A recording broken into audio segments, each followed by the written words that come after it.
Welcome everybody to GameFest Game Award, the third annual GameFest Game Awards 2025. Today is the day we'll be celebrating the best of video games of 2025 with awards. We'll have some special guests coming up later in the show, but more importantly, we'll be donating for Stand Up to Cancer, an amazing organization who helps funding in research and helping cure cancer now. And we'll get to know more about them and more about their information a little bit later in the show. And you can start donating right now by typing !donate in the chat over there, or you can just go ahead and click the link in the description or click the link in the pinned comment. You can find links everywhere to start donating right now. Any amount, even a single dollar, helps a lot. And yes, thank you so much guys for joining in. I really appreciate all of you guys being here. I hope you guys are doing well. Hope you guys are having a good day today. And again, thanks for tuning in. We have over 5,000 people who have donated. I mean, not donated. Apologies. 5,000 people have voted for GameFest Game Awards, which is bigger than last year. Last year, we had over 2,000 people who voted for the award show. This year, we have over 5,000, which is absolutely insane. And we have some really cool special guests as well coming up in just a moment. But before we do anything and before we jump into any of the awards, I just have to mention one more very important thing before we jump into it, because it's regarding donations. Before you donate anything, I just want to mention that you can actually, if you want to win a giveaway or the following giveaway items, you can actually win if you donate. And so here are the following items that you can win if you donate. So you can get to win a copy of Dying Light the Beast on PC or PS5, or get a copy of Expedition 33 on PC or PS5, or get a copy of Kingdom Come Deliverance 2 on PC or PS5 or Xbox. Along with, you can also possibly get to win the amazing Elgato microphone bundle, where you get the Elgato Wave 3 microphone as well as the Elgato MK2 microphone arm. And you do that by donating to Stand Up to Cancer. And the best way to do that is actually, there's a number of things you can do to donate for the charity show. But once you click on this donate link, here's what you can do in order to make sure that you donate in the best way possible. So over here, you can see that you have all the list of items. You can click on the rewards, whatever rewards you want to mention. And in the reward section, you have to make sure that you read the question over here. To answer these questions specifically on what platform and what email you have, make sure you mention your email. Make sure you mention your platform of choice. Keep in mind that you have to make sure which platforms this giveaway is on. For KZ2 is PC, PS5, and Xbox. So make sure to mention which platform you want specifically. And you can then add to your cart. You can select for all these giveaway if you want to, and go with the donation, and you can donate whatever amount you want to donate. So let's say if I want to just get Expedition 30, because why not? So you can have a email mention, and let's say I mentioned PC, and you can add to cart. You have it added to your cart. You can add multiple of these, and you can just go to checkout. And you can add any payment details. You can add one, you can add whatever amount you want. It's up to you, and you can donate. But if you don't want any reward, and if you just want to donate without any giveaways, you can just skip to checkout and you can just go for a donation. It's as simple as that. So that's how you can donate and get the opportunity to win a giveaway for one of these giveaways. So make sure to do that. Welcome on in. I hope you guys are doing well. Thank you for all the support, Stand Up to Cancer as well, and even allowing me to having you on the show. I really appreciate it. It makes a lot. It helps me a lot as well. So thank you so much, guys, for the support. Stand Up to Cancer is over here on chat. So thank you so much, guys, for being here as well. Thank you so much, guys, once again, as I said, for joining the show. It means a lot to us and means to me and everybody who has been included in the show. It's wonderful. And I want to know from you guys, as we are getting into the show, I want to know from you guys what you guys think about this year in general. 2025, it's been amazing for video games. What do you guys think about video games so far? What has been your favorite video games? Do you guys have a list of games, or do you guys have one particular game that you like this year? Whatever it is, let me know in the chat. That would be lovely. And as always, as I mentioned, you can donate any amount that you want. And last year we raised over $3,000, but even though the goal is $4,000, that'd be great to reach. But if you don't reach $4,000, that's completely fine. You guys being here donating over $140, almost $140, that's big for me. So we do have a goal right now of $4,000, but $140 is a great start. So thank you so much, guys, for even doing that. And if you haven't already, hit the like button. That really helps out as well. And also make sure to share the stream. Let everybody know that there is GameFest Game Awards happening right now, where you can help not only celebrate video games, but also help donate for the charity, this incredible charity. This year has been amazing for releases, but Dispatch has my heart. Makes sense. Lucy, how's it going? Split Fiction was a huge highlight for me this year. Split Fiction was such an amazing, awesome game. My favorites for Expedition 33, Silent Hill F. I hope Silent Hill F gets more love. Hey, Silent Hill F is an amazing game. I love that game. It's a fantastic game. Chronos The New Dawn, Dracula mentioned. That's amazing. Thank you so much for even saying that. That's great that somebody mentioned Chronos The New Dawn. What's a wonderful game. If you guys haven't checked out Chronos The New Dawn, it's this new horror game from Bloober Team who made Silent Hill 2 Remake. These guys have done a brilliant job with Chronos The New Dawn, so I think you should definitely check it out. It's one of the best games out there. Horror, very horror. A little bit frustrating for some people, but if you have played Dead Space, then you're in for a ride. Expedition 33 and Silk Song, said Hunter. Atil Ladias, how's good, man? Thank you, thank you. I dressed up for the occasion. Sachin says, Expedition 33 was your highlight. Awesome. Julianne, great year for games. Silent Hill F, Expedition 33, Split Fiction, KCD2, Silk Song, Dispatch. Huge highlights, that's true. And there's so many games. There's so many games coming up next year. There's so many games that I have not even finished this year. It's in my backlog. But it's just going to stay how it's going to stay. But yeah, I know that you guys have voted for the award show, and I really appreciate you guys for doing that. Over 5,000 votes, that's been incredible. And we'll be talking more about games. Obviously, there's a lot of games coming up next year. A lot of games. I think there's a few games coming out this month itself, but there's a lot of games coming out next year. We'll be talking about that as well. I've seen some people have voted for top most anticipated games that I've also had that on. So we'll be taking a look at the top 5 anticipated in the later part of the show. But yes, too many good games this year. That's true. There's been too many good games. Shape of Dreams is a surprise. Shape of Dreams, wow. Expedition 33 sweeps the awards this year, though. I will not deny.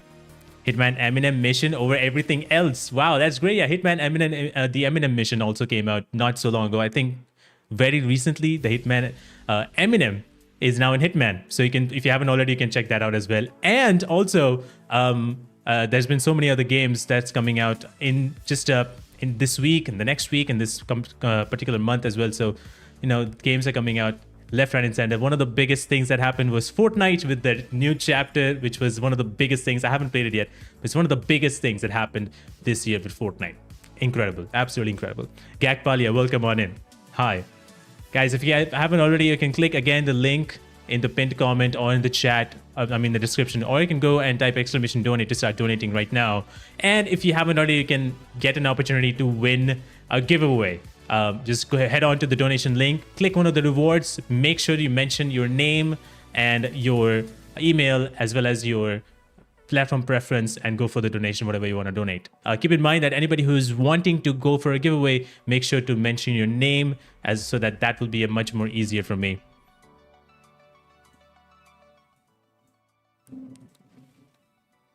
Silk Star, awesome. But yeah, make sure if anybody who's wanting to win giveaways, make sure you answer the question that's mentioned in the reward section. Please mention your email and your platform preference. Without that, I will not be able to hand you or give you, if you become the winner, I will not be able to give you the code because you have not mentioned the platform. So make sure that you mention your email and your platform as well as your name if you're donating for the giveaway. If you're not donating for the giveaway, if you just want to donate for the cause, you can do whatever you want. You can be the anonymous donor, don't have to give any information. But for giveaway purposes, make sure that you give your information. That includes email, your name, as well as the platform preference. Which platform would you like to have? The platforms are mentioned on the giveaway reward section, so make sure to read which platforms the giveaway will be. If you didn't know, these are the following giveaways that we'll be giving in this show, and that is the Dying Light the Beast PC or PS5. Then there's Expedition 33 PC or PS5, Kingdom Come Deliverance 2 PC or PS5 or Xbox, and then the Elgato microphone bundle. You can win one of these giveaways, not all of them. You can win only one of these giveaways, and we will announce the winner at the end of the stream to find out who actually won these giveaways. So make sure to go to the link and click on the rewards and see which one, or choose which one you want to win. Ship of Dreams indeed is a good game. The most impressive is that it made 4 people. That's true. That's very true. But at Expedition 33 to be the best game I've ever played, but the fact that some of the cutscenes literally have no purpose of explanation. Also, the game looks super grainy and pixelated even with mods. I mean, I feel like Game Expedition 33 is actually pretty good. I don't think so. There's no purpose or anything, but I think you have to play a little bit more, maybe. I didn't know we were supposed to mention the platform, but I have a PS5 and PC, so both works for me. Okay, great. Hunter, I think we have donated with that, so no worries. Snowy Sushi is over here, so she's going to take care of it. But yeah, make sure to mention. Make sure to mention the platform. That is very important. Please do read the question that is in the giveaway section. When you're adding the option for the giveaway, there is a question mentioned over there. So please read the question and just answer accordingly. It's just email platform and make sure you mention your name as well. That helps me choose the winners. Hey, Redacted, welcome on in. Where do we register for the giveaway? Type in exclamation donate or click the link in the pinned comment or click the link in the description. You have to donate to enter the giveaway. You can choose one of the rewards in the giveaway section and whichever giveaway you want to get, KCD2 or Expedition 33, whichever one, you can enter in all four. Just click on these options. Make sure you enter your email and your platform preference. And in the checkout, make sure you mention your name so that your name can be entered. And then by the end of the stream, we can choose a winner and hopefully you get to win. So that's how you can get in. Moonflows, send message send. Why is it blank? I am not so sure. I'm not sure what you mean, but that's fine. I had some graphical issues for E33 on release, but I realized it's just better graphics card looks absolutely flawless after that. That's true. That's true. It's happened for me as well. Somebody mentioned Mafia: The Old Country. That is amazing. I'm so happy that somebody has played Mafia: The Old Country. That's a great game. Added my nickname. Didn't know we need to add the whole name. I mean, if you have added your email, that would be much better. It's fine. I think we can still figure it out. If you are in the winner and if you have added the nickname, we're gonna go with that. At least you have added email. That's the most important thing as well. Not sure about grainy and pixelated. More like washed out or blurry. There are some moments when Expedition 33 became blurry. That's for sure. Love Letro. How's it going? Welcome on in. I love KCD. I love KCD2 too.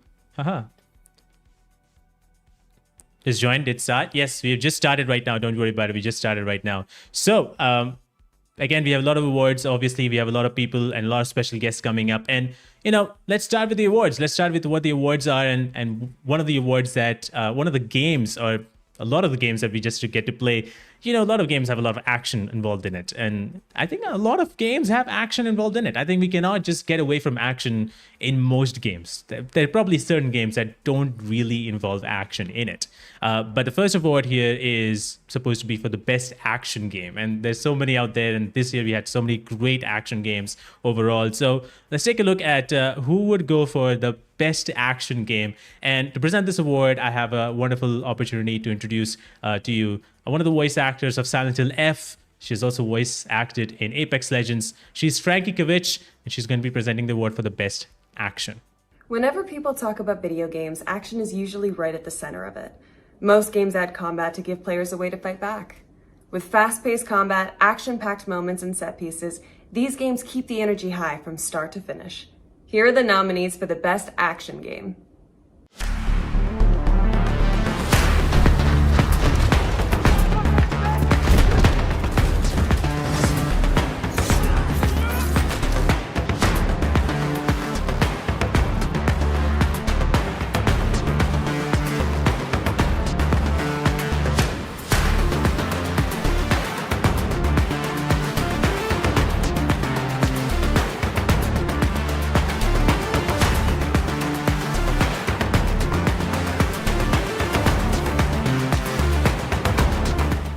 And the winner is Hollow Knight Silksong.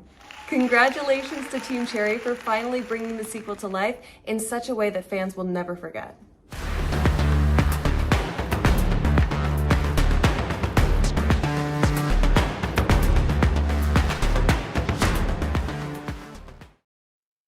And that was the winner. Hollow Knight Silksong wins with like such an amazing amount of people who have voted for it. Hollow Knight Silksong makes sense. It makes complete sense for Hollow Knight Silksong to win the best action game. Team Cherry has done it again after it's been so long since the sequel came out, and people have been waiting for it, and finally came out this year, and it was a big bang. It was a big popular game already, obviously, makes complete sense. And I'm not sure how many of you guys have played Hollow Knight Silk Song, to be honest, but I'm one of those guys who have never played Hollow Knight because I'm gonna suck at that game. I'm pretty sure about it, but it was a pretty close one for sure. It was a very, very close one, but congratulations for Team Cherry.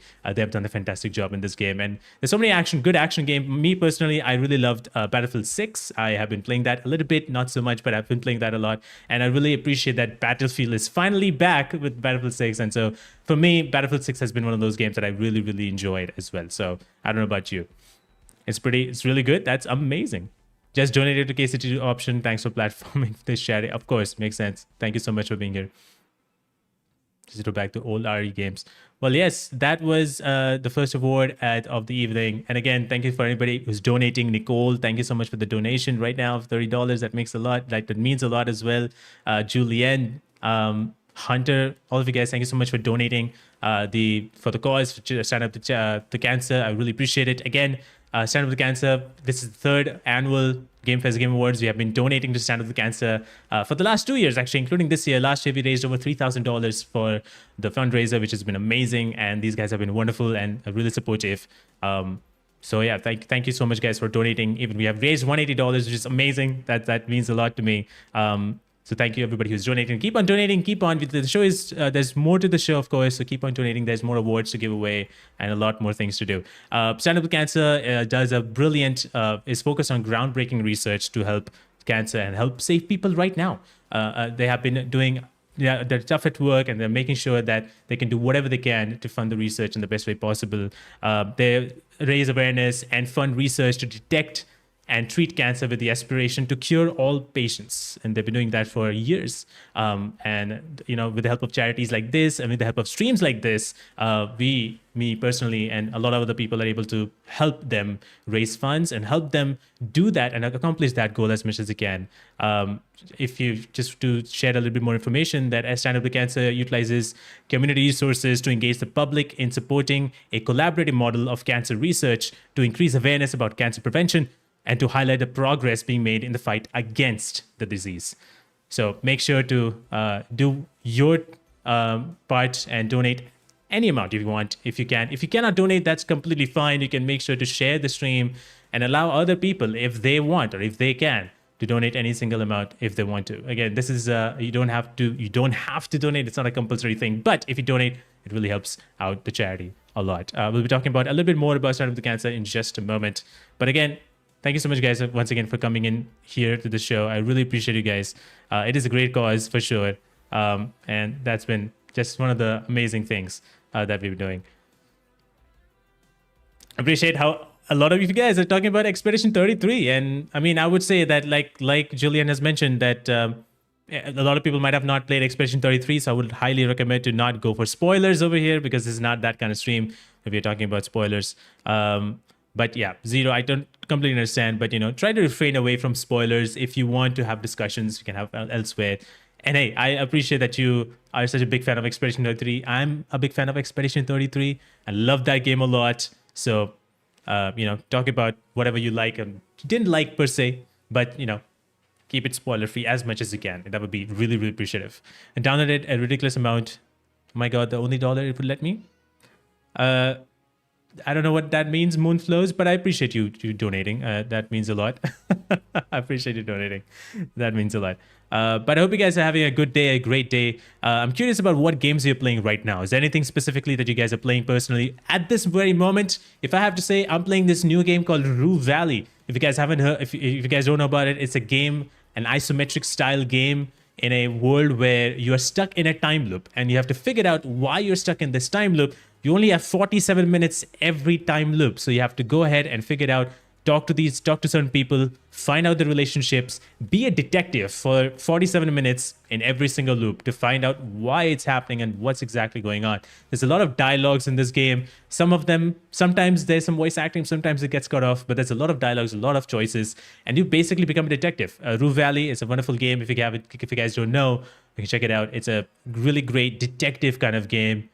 In a time loop setting. I love me some time loop, and I really appreciate, enjoy some of these things. Okay, ridiculous amount. Got it. Very complex game. I would suggest to anyone who doesn't quite get the story to go watch some Jennifer Some of Jennifer's feedback in interviews about her writing, that's for sure. Played, reviewed, and completed in 85 loops. That's amazing, Firebound. That's incredible. I have not counted how many loops. I'm sure I'll be finishing that game in like 200 loops. I don't know. I'm very bad at video games if you haven't already noticed. Hello, Navinax. Welcome on in. At this current time, I'm playing Silent Hill 2 Remake since it's the only... Yes, it just surprisingly released on Xbox not so long ago, which is amazing. Like, it just came out of nowhere, came out on Xbox, and everybody can play it right now. So that's pretty cool. So, yeah, just go ahead and if you haven't already, if you have it on Xbox, if you want to play it on Xbox, definitely go for it.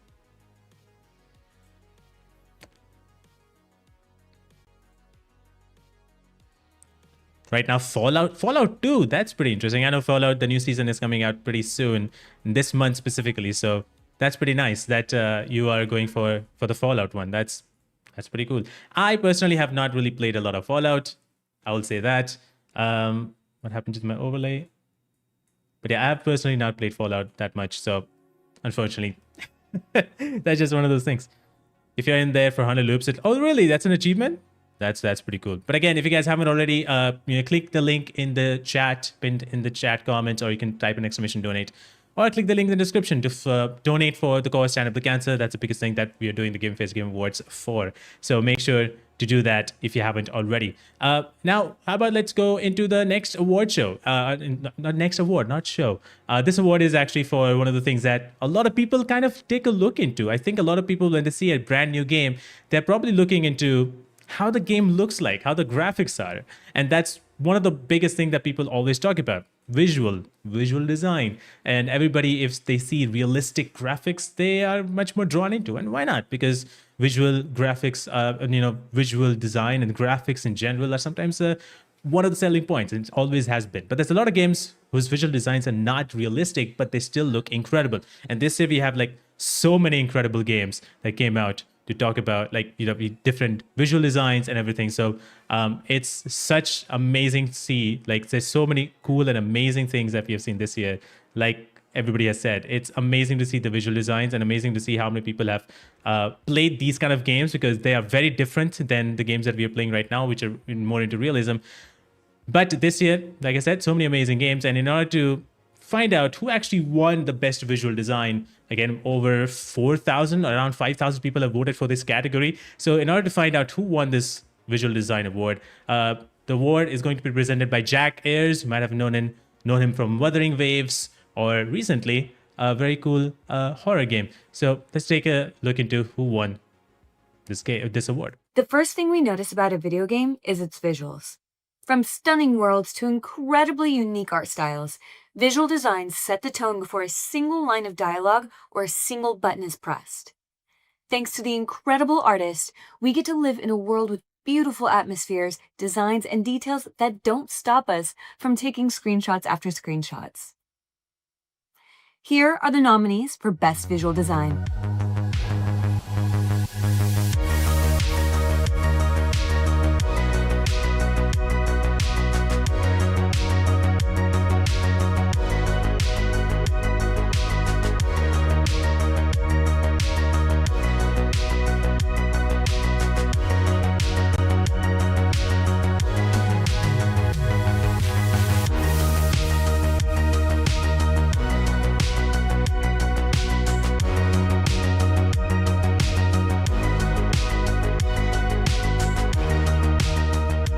And the winner is Clair Obscur Expedition 33. Congratulations to all the wonderful artists and team at Sandfall Interactive for building such a beautiful world and making it truly memorable.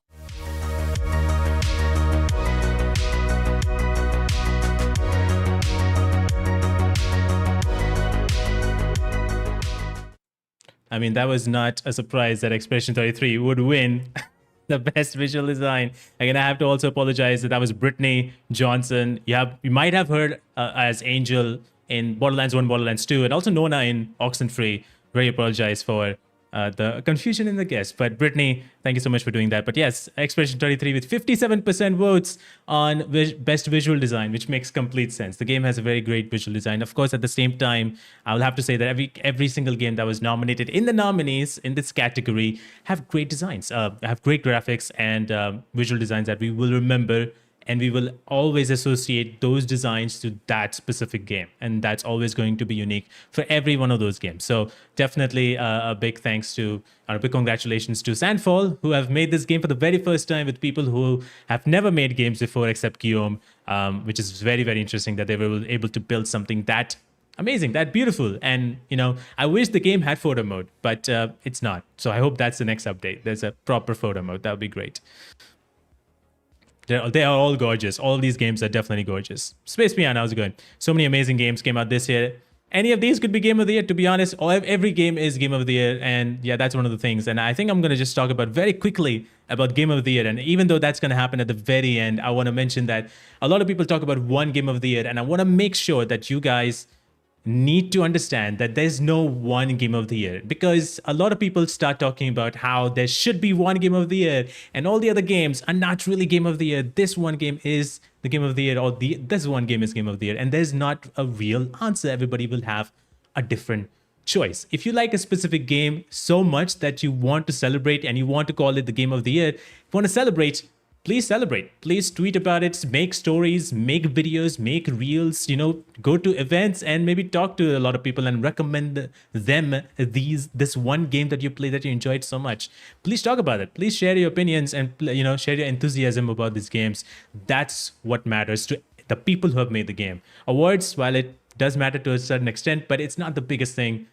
People's, how they feel about this game and how much they like the game. That's the most important thing. So it's better to talk about the best things, what you like about the game, instead of shunning or keeping others down for a game that they liked most in this year. Maybe there will be someone that you find who did not like Expedition 33 and did not want, or for them was not their Game of the Year. Maybe for that person, it was our creators, and that's perfectly fine. And so we need to normalize this with the fact that it's perfectly fine to choose any game. Hell, if anybody comes in and says that, I don't know, Minecraft was a Game of the Year for this year, well, why not? I mean, they had a great time. Maybe somebody will say like, No Man's Sky became Game of the Year. Of course, beautiful. Why not? Escape from Tarkov came on PC, became a Game of the Year for them. Absolutely. So allow people to just celebrate games in the best way they can, and just let them talk about the games, and just, you talk about your games and just have some fun. Recommend people the games that either they have not played, maybe you have played, and just celebrate video games that way. That's the best thing that we can do every single year, because we are, here playing video games, and you have to realize that we get the opportunity to play video games because those guys behind the scenes who you don't see, you're probably not seeing, are making the games for, years and years, and then we get to play it. So it's thanks to them, really. And we need to appreciate the work that they've done. I love a photo mode too. Caustic, welcome on in. Thank you so much for being here. Glad I could make it. Glad to see you here. I'm kind of new here. Thanks for all the work, host, impressive interviews. You're natural at this. Is that some kind of local game award show for your channel? So I'm kind of out of the loop. No worries. Don't worry about it. Yes, it is a award show that I'm hosting personally. But thank you so much, Kashima, for saying those kind words. It is an award show that I'm personally hosting. It's just for a fun award show where we can also raise funds for Stand Up to Cancer, which is the biggest goal here. We are raising funds to Stand Up to Cancer. If you don't know already, great fundraiser who do research for groundbreaking research for cancer and allow and try to help and cure patients at this point. So, we are donating for that fundraiser, and at the same time celebrating video games, because that's the best thing we can do about video games at this point, just celebrating in the best way we can.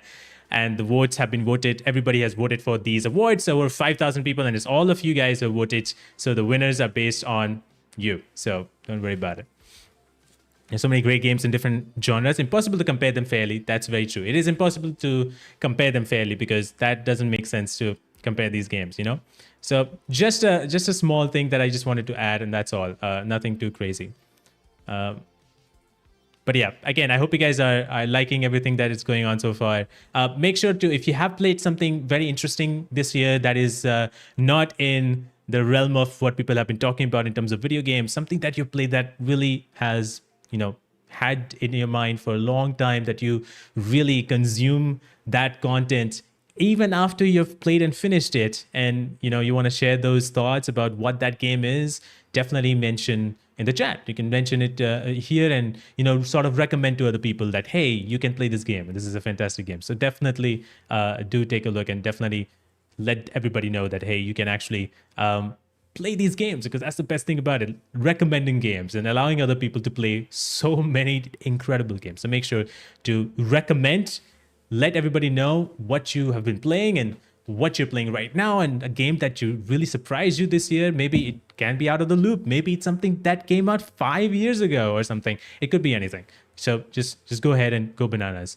And like I mentioned, and before the previous award, which was best visual design, which I, a little bit fucked up and said the wrong name. But next up, coming up, would be the best game expansion. And these games, there's so many amazing games that have DLCs and expansions, and so many of them came out this year. I feel like I have yet to play some of them. For example, Indiana Jones and the Great Circle. I have not played the DLC of that, which is like, it's such a long name, to be honest, first of all, but I have not played the DLC yet, and I would love to play that DLC, but I have not yet. But this, obviously, category will be celebrating the best expansion, the best DLCs that came out this year. And this time, for sure, to present this award is going to be Jack Ayers. Previously, I said it wrong, but this is Jack Ayers who's going to be presenting the award. So take it away, Jack. Here's up for the best game expansion. Sometimes games don't end when the credits start rolling. Sometimes there's so much more to the story than you ever even realized. These kinds of games give you the perfect reason to keep on playing. You get sucked into brand new locations, characters, and narrative that elevate the overall game experience and tell you, you're not done just quite yet. Here are the nominees for Best Game Expansion.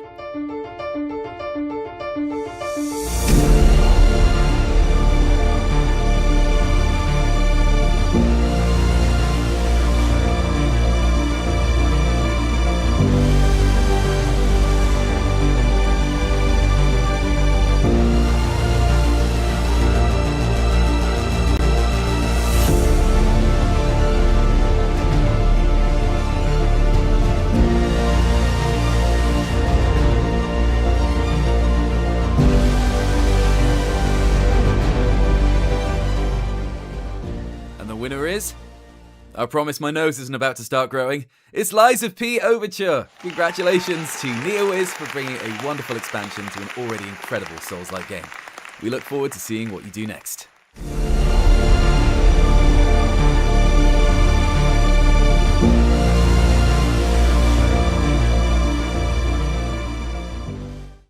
Congratulations to the team, Lies of P. I have heard so many people, again, I'm not a Souls fan, but I've heard so many people talk about how incredible Lies of P is. It's one of the best Souls games that I've played recently. It's very much like Bloodborne and a lot of different things. So congratulations to these guys for making a wonderful, I've heard so many people talk about it. It's a great DLC, and people want sort of recommending other people to play the DLC. You have to play it right now. Again, I'm not a Souls guys, but have you guys played Lies of P yet? If you guys into these kind of games or into Souls, like, let me know.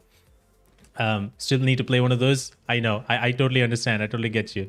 I definitely am not the guy to play these kind of games, but I try. I definitely try. Lies of P was great. That's amazing. That's amazing. I'm glad that you get to try it and play it. The base game was good. Haven't played the expansion yet. Well, definitely try it out. I think as far as I've heard, a lot of people really, really like the expansion. So definitely take a look into it.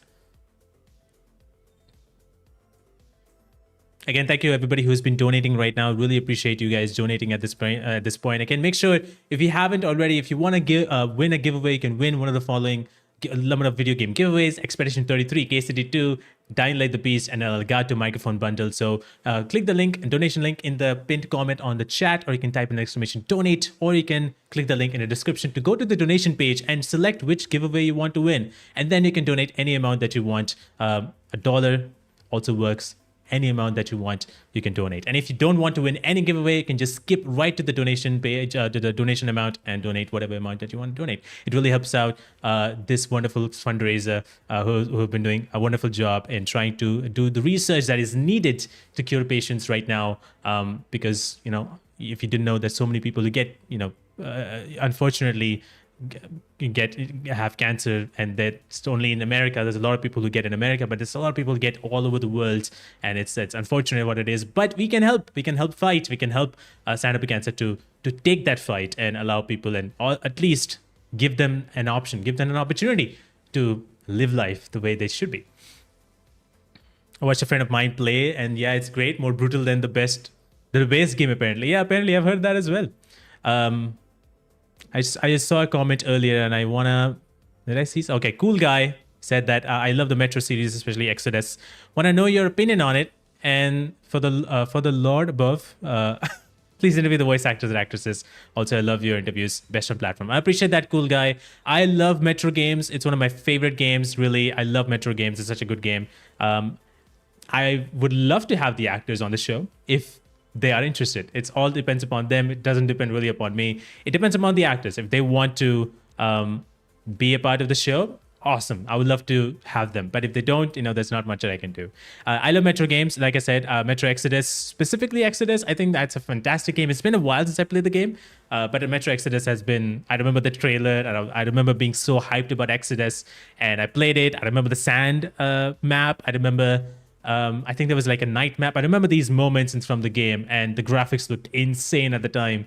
I would love to replay like the Metro games, Metro Last Light, Metro Redux, 2033, Last Light, and Exodus. I would love to play them. I would love to have those games back. I would love to, hopefully there's another game. Hopefully there's another Metro game. That would be great. But yeah, I love Metro Exodus. I love those games. I love a little bit of horror, and that game gives me that. So it's not really exactly horror, but that game gives me that. It's very cool. I remember having crossbow. I remember the first boss fight you fight at the very opening kind of the game. I remember a lot of the things in the game. I remember your wife in the game, which I died for, so I remember that game. That game has a very special place in my heart. I believe they added an easy, they did add an easy Morphalizer P for people who struggle like myself. Maybe I'll try, I don't know. But to be honest, there's so many video games that is out there. It's very hard to really try, to be honest.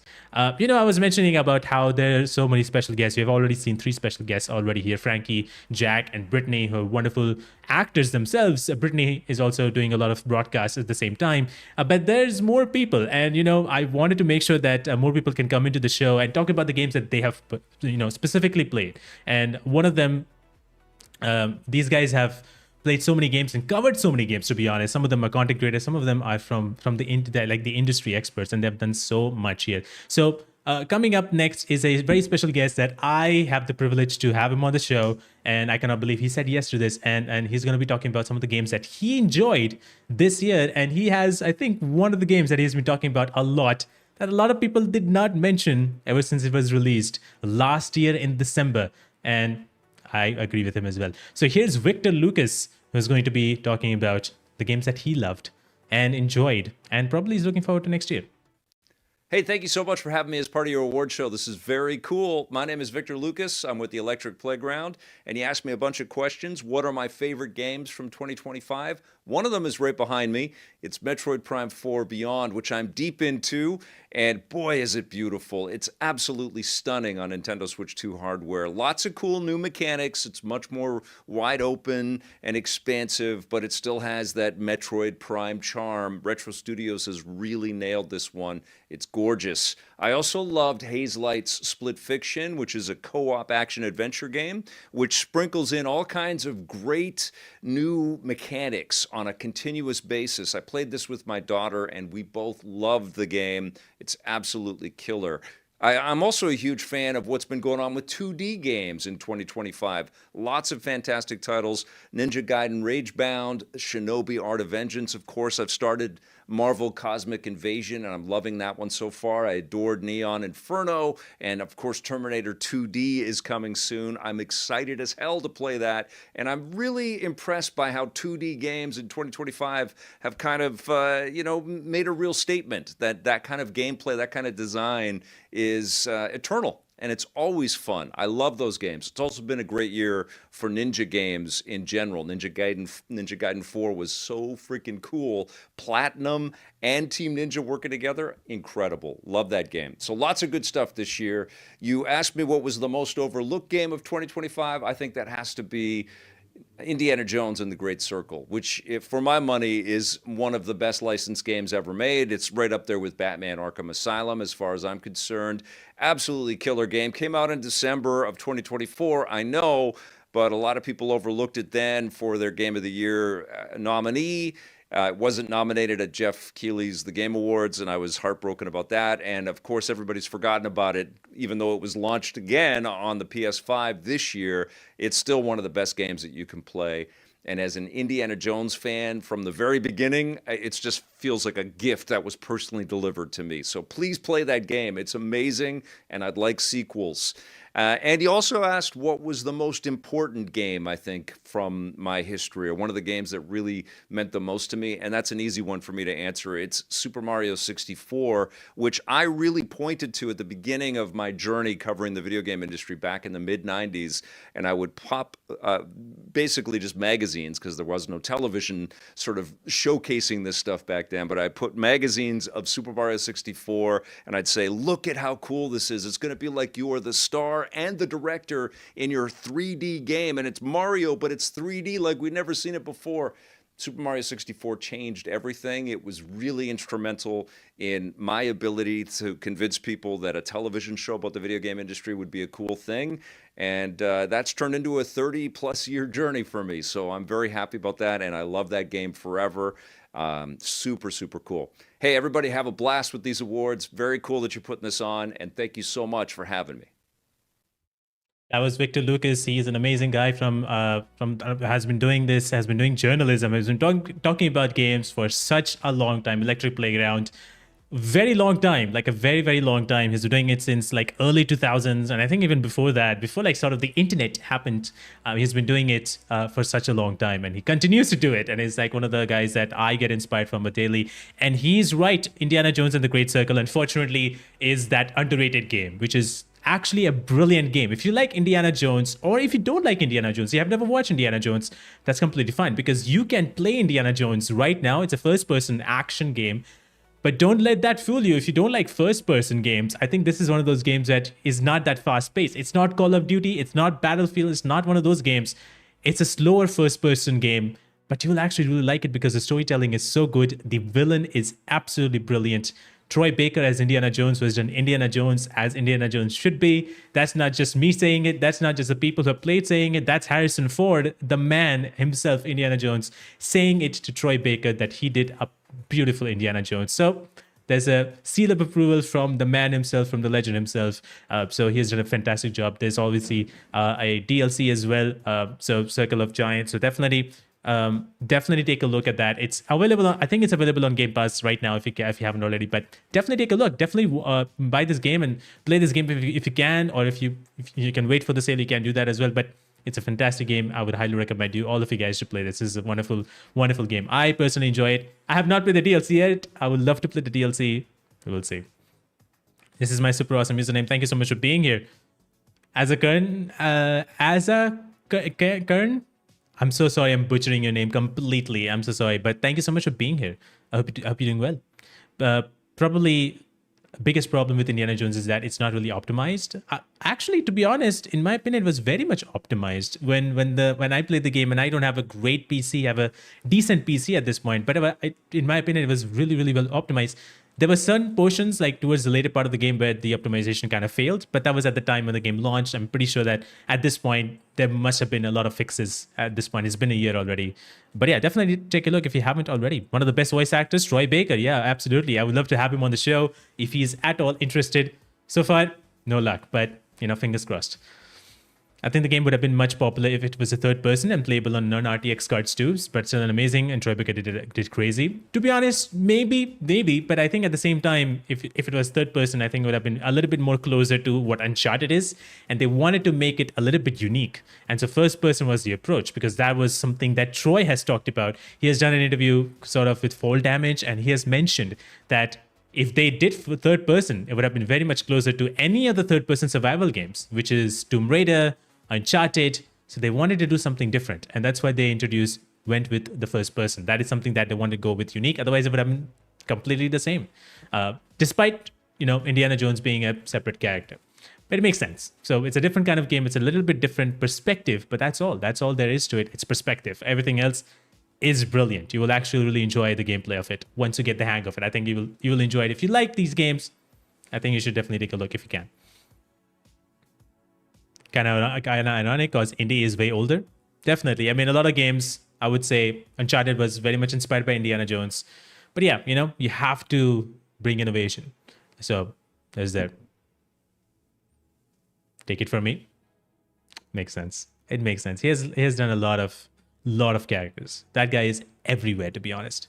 But speaking of, Victor was talking about the games that he has played this year, and he's looking out for, recently, as he's talked about some of the games. There are more games that are coming up in 2026. Obviously, a lot of people are excited for GTA 6. I get it. I'm personally excited for Resident Evil Requiem. We'll be talking more about what's coming up next. However, I do want to talk about one of the games that is coming up next year, and probably not a whole lot of people do talk about it because it's a little bit different. It's not one of those games that that people necessarily would talk about. I would say that this is one of those games that people haven't really talked about that much. It was announced recently, sort of, and it was a brilliant game. It's a game called Silver Pines. And I want to take you guys to take a look on this because it's actually a pretty damn good game and pretty interesting because I'm a little bit of a detective. I love detective stuff, so this game reminded me of that, and it reminded me of a little bit of Twin Peaks, if you guys know that show. So take a look at this game called Silver Pines, which was announced not so long ago.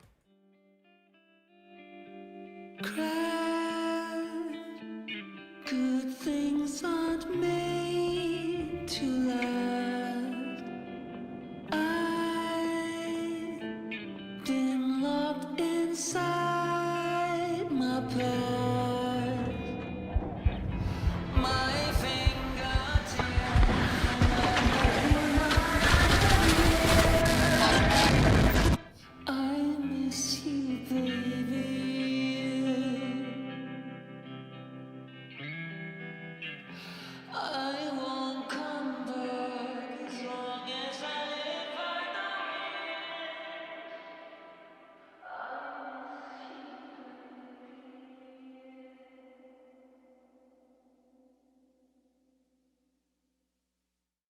That was Silver Pines. That's a really interesting looking game, and I'm actually looking forward to checking this game out. This game is made by it's published by Team 17, but it's made by Wick Elm. And it looks very, very interesting to me. And if you guys like these games, this is also the first game, to be honest. But if you like games like these, this is like one of those perspective, looking very interesting. And there's a lot of more information on Steam, on the Steam page. You can find it out. You can wishlist it right now. Again, I'm not doing a world premiere here. It was already announced some time ago. I think the previous month on November, I think it was announced. But yeah, there's a lot of Alan Wake-ish there as well. So yeah, I think I remember Sam Lake liking this one too. Yes, it's a lot of Alan Wake vibe too. There's a lot of great sound, great music as well. But yeah, there's a very cool, it looks very nice, and I'm looking forward to it because, like I said, it looks pretty interesting to me. And there's definitely more information about it on the Steam page, so maybe I can show you guys a little bit more.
I hope you guys can hear me now. Yeah, I think you guys should be able to hear me now. I'm so sorry about this. I hope you guys can hear me. Yeah, there we go. Thank you for being patient over here, guys. Definitely a very professional streamer. Apologies for that. But yeah, I just wanted to mention about what this game is. Again, apologies for this. Things happen. Anything happens, especially in live streams. But yes, you have a private investigator, Red Walker. He's in Silver Pines, and a place which is half abandoned, half forgotten, in the middle of nowhere. And you're trying to find Eddie Velvet. And you have dark. You go into the dark past. You get into nightmarish and strange descent beyond your control. And the gameplay, again, like I said, the gameplay looks amazing. It's a survival horror game, which is going to be very, very fun. You have guns. You have melee weapons. You're a detective and you're doing all of these things. So it's going to be very interesting. Metroidvania navigation. I think this is going to be very, very fun. I'm looking forward to play this game. I don't know. The release date is not official. It's coming in next year, but we don't know when it's coming out. So I hope that it comes out very soon. A large variety of challenging monsters. We also have monsters. Hulking bosses. We have boss designs. Can you look at that? What is happening here? It's crazy. But yes, it's pretty incredible how these games are coming up. And, I'm excited for these games. These games are the reason why I play some of these games. I really like some of these indie sort of titles because they're very interesting. They're new and they're interesting. And, it gets me very excited to play these games. And I'm super excited to see whenever this game comes up. I hope you guys could wishlist it and can wishlist it and see what this game is all about, because this game looks very fun. And if you guys are a fan of Alan Wake, I think you'll like this. I'm very much excited for it as well. I think I can expect some Remedy mannerism from this game for sure. Reminds me of Hollow Knight a bit too. Interesting. That's very, very interesting. Again, thank you, Space Piano, for the donation of $5. I really appreciate everybody who is donating right now. Keep in mind, if you want to, you can donate whatever amount you want. It could be $1 or it could be more. You can go as high as you want. You can go as low as you want.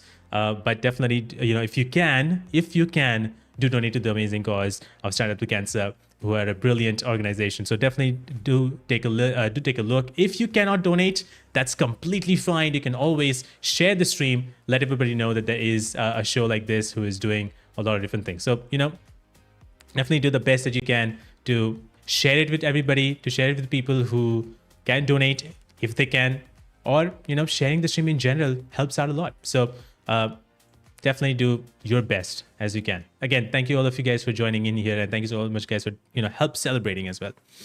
I want to play Silent Hill 2, but I'm too scared. Any advice? Also, I don't know the difference between advice and advice. I don't know how to really advise you on that, to be honest. I think I will just say to just play the game. Try playing the game. If you get scared, that's completely fine. You can always take a little bit of a break and play a little bit a few days later.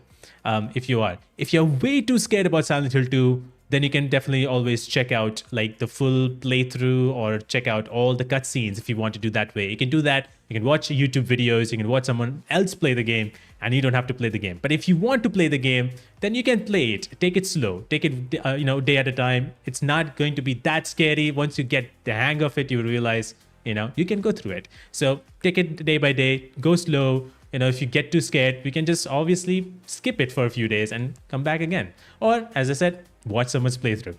That always has helped me before when I didn't like horror games. But now, horror games are a lot of, it's a lot of fun for me to play horror games. So, Number 6 on my wish list. That's great. Wise words, Captain. I appreciate you guys. Again, like I said, I cannot, thank everybody for being here. I really appreciate you. Again, we have already raised $318. That means a lot. 58 of you guys are watching right now. That means the world to me. So thank you a lot. So it means the world to me. This has been a wonderful, and again, Stand Up to Cancer, the folks around there have been very supportive. Like I said, that these guys have done such an incredible job, and they continue to do so. If you didn't know, Stand Up to Cancer, they fund and manage research grants across most types of cancer. The progress against, they say, according to them, the progress against one cancer is a progress against all cancer. And yes, there's a lot of cancer types now, and any kind of research is definitely helping. So any kind of donation, as you guys are going to donate, it helps them a lot. One of the main focuses of Stand Up to Cancer is collaboration, bringing together scientists from across institutions, across disciplines to collaborate on the most innovative and most promising cancer research. And cancer research has now funded over 3,000 scientists across more than 210 institutions. They've planned, initiated, or completed over 275 clinical trials already, and there's a lot more. So Stand Up to Cancer continues to do more. You can take a look a lot about Stand Up to Cancer by going to Stand Up to Cancer's official website. You can find out more details on what they do and how they exactly do it and what they're up to. and more. You can follow them on social media platforms to know a little bit more extra stories that they get to share from a lot of other individuals. And if you actually want to do this yourself, you can actually use and stream your own fundraiser and go to Tiltify and go to Stand Up to Cancer and make your own fundraiser live stream and be a part of Stand Up to Cancer stream team and just help donate and help raise funds for the fundraiser yourself if you want to do that as well. Allow your community and some of your people that and help spread awareness. If nothing else, you can do that yourself as well if you want. Thanks to Stand Up to Cancer once again for allowing me to have this opportunity to donate for their cause, because there's a few friends of mine, a couple friends of mine who have unfortunately gone through cancer, but luckily and thankfully are on the other side. And I'm so glad that they are on the other side. And I know there's a lot of people who are affected almost every month, I would say probably every day. And it's very hard to go through. And there are, communities and, companies like these who help try their best, absolute best, to do whatever they can to cure as many as they possibly can. And your help can, help them achieve the goal that they want to achieve, that they're working towards every single day. Until the end of every single year. So 365 days a year, they're trying to do their best. So definitely, if you haven't already, click on the donation link and, donate as much amount that you want. Again, like I said, I hope you guys are liking the show so far. There's more awards to go through. I appreciate you guys being here once again. And, keep on letting me know what games that you guys have been, really enjoying. Is there anything that you have gone back to, a game that you went back to? Because, I don't know, maybe you didn't like some of the games that you played recently, but you always wanted to go back to play. Maybe replayed some of the games that you played last year or 5 years ago. Have you guys replayed any of the specific games? Or have you jumped back into a game? Maybe it's one of those multiplayer games that you have jumped back to. Let me know if you guys have done that. Because I personally will say I have not done that yet, but I would love to do that if I get the time, to be honest. Full video game movie videos, good for checking out games. That's right. You can do that as well. I've been playing with lights on and on easier difficulty. That's true as well. Thank you so much for the $20 donations, Anonymous. I appreciate that a lot.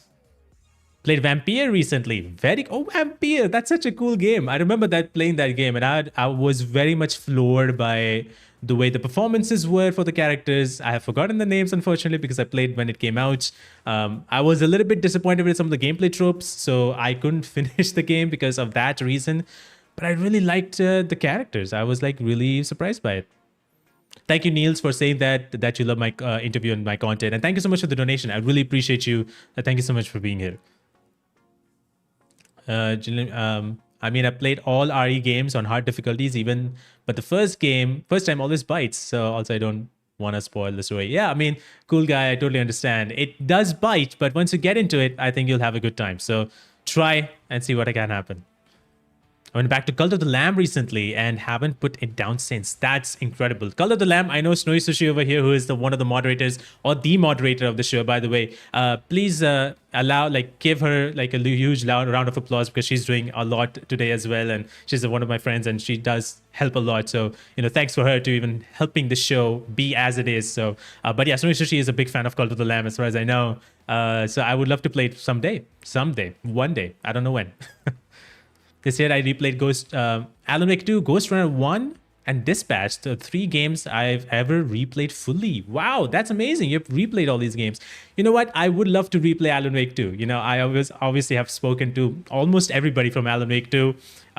Not everybody, but almost everybody. So I would love to go back and replay that game. I love that game, obviously. A Ghost Runner, I tried a little bit. Not really my kind of game, but Dispatch is a game that I love. And you will hear from someone from Dispatch later on in the show as well, so stay tuned. My mission for this year was to play as many Kojima games as I can, so it's mostly been Death Stranding and Metal Gear Solid. Awesome, I would love to play Metal Gear Solid. That's a franchise I've never really played. I would love to play the whole Metal Gear Solid franchise, 1, 2, 3. I have Snake Eater's remake, but I've not played the 4th game. I've not played Phantom. I've not played any of the games, to be honest. I did play the last game a little bit, but I didn't finish it. Again, I'm very bad at finishing games. The co-op mode is great with friends. I have heard about it.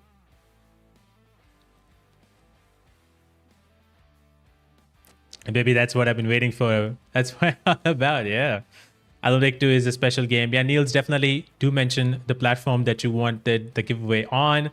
Let Snowy Sushi know over on chat which platform you would like to prefer to win the giveaway on. DS2 is coming to PC sooner rather than later. I'm sure it will be coming on PC probably next year. It should be next year. I believe so. It will be next year because it's not a PlayStation studio. So it should be coming out next year. I hope so. But I'm not so sure. I mean, it depends upon Kojima, to be honest. Alan Wake 2 is a special game. Weird but awesome storytelling. Always love the Remedy way to use live action. Yeah, definitely. Also, Niels, one more really quick thing. If you're mentioning, since you mentioned PS5, please do mention which region you're in, whether you're PS5 US or PS5 EU. And this goes to everybody who is donating for the giveaways. If you want a game for the PS5 version, whichever one, there's Expedition 33 and Dying Light the Beast, as well as Kingdom Come Deliverance. If you're getting a PS5 version, if you want a PS5 version, please do mention if you're in the US region or the EU region. That is the only way I can give you the keys, because you cannot get the keys for every region. They're region locked, unfortunately. EU and US, these are the regions that you can get the codes for. So definitely do mention which region you're from. Are you from America, North, South America, or you're from the Europe region? So that would really help out as well. Going to Sleeping Dog later, like this year, still such a banger game. I know. Well, we all hope that the next game comes out. I don't know if it's going to come out, but Simu Liu is definitely planning on to make a movie. If you guys didn't know Simu Liu, like he's the actor from Shang-Chi Marvel movie. He's a great actor, and I'm so excited because he's a big video game fan. He's making a Simu Liu movie. He's obviously starring in it, and I'm excited to see what he does with that movie. Because he's a fan, I hope, I have a fingers crossed that movie is going to be good. But anyway, let's move on to the next award. We have been talking too long, and I apologize if I'm talking too long. I love talking, but that's how I am. But moving on is, one of the games, like some of the games that are there, and I'm sure you guys probably relate to it. I don't know if you do, but I certainly relate to it. There's a lot of games that I relate to very deeply. A lot of games that move me. And it's not just story. There are a lot of games that, teach me a lot of different things, and they leave an impact on me, and I'm sure a lot of people. And there's some games that are sort of designed that way to leave that impact, to teach people something, to tell them about that it's all okay, it's all good, and a lot of different things. It creates an impact among everybody who's playing it. And this category is called Best Game for Impact. And there's some really cool games that came out this year, and I'm so excited to see who is going to be the winner. And so to present this award, I have a very special guest that is going to be presenting this very specific award. She has been playing Max Caulfield for the last 10 plus years in Life is Strange. That is Hannah Tell. Take it away, Hannah. Video games are often considered an entertainment medium, something to take your mind off things after a long day. But some games do far more than just that. The games in this category spark conversations among the community, highlight important issues and themes, and sometimes allow viewers to see the world a little differently. Here are the nominees for Best Game for Impact.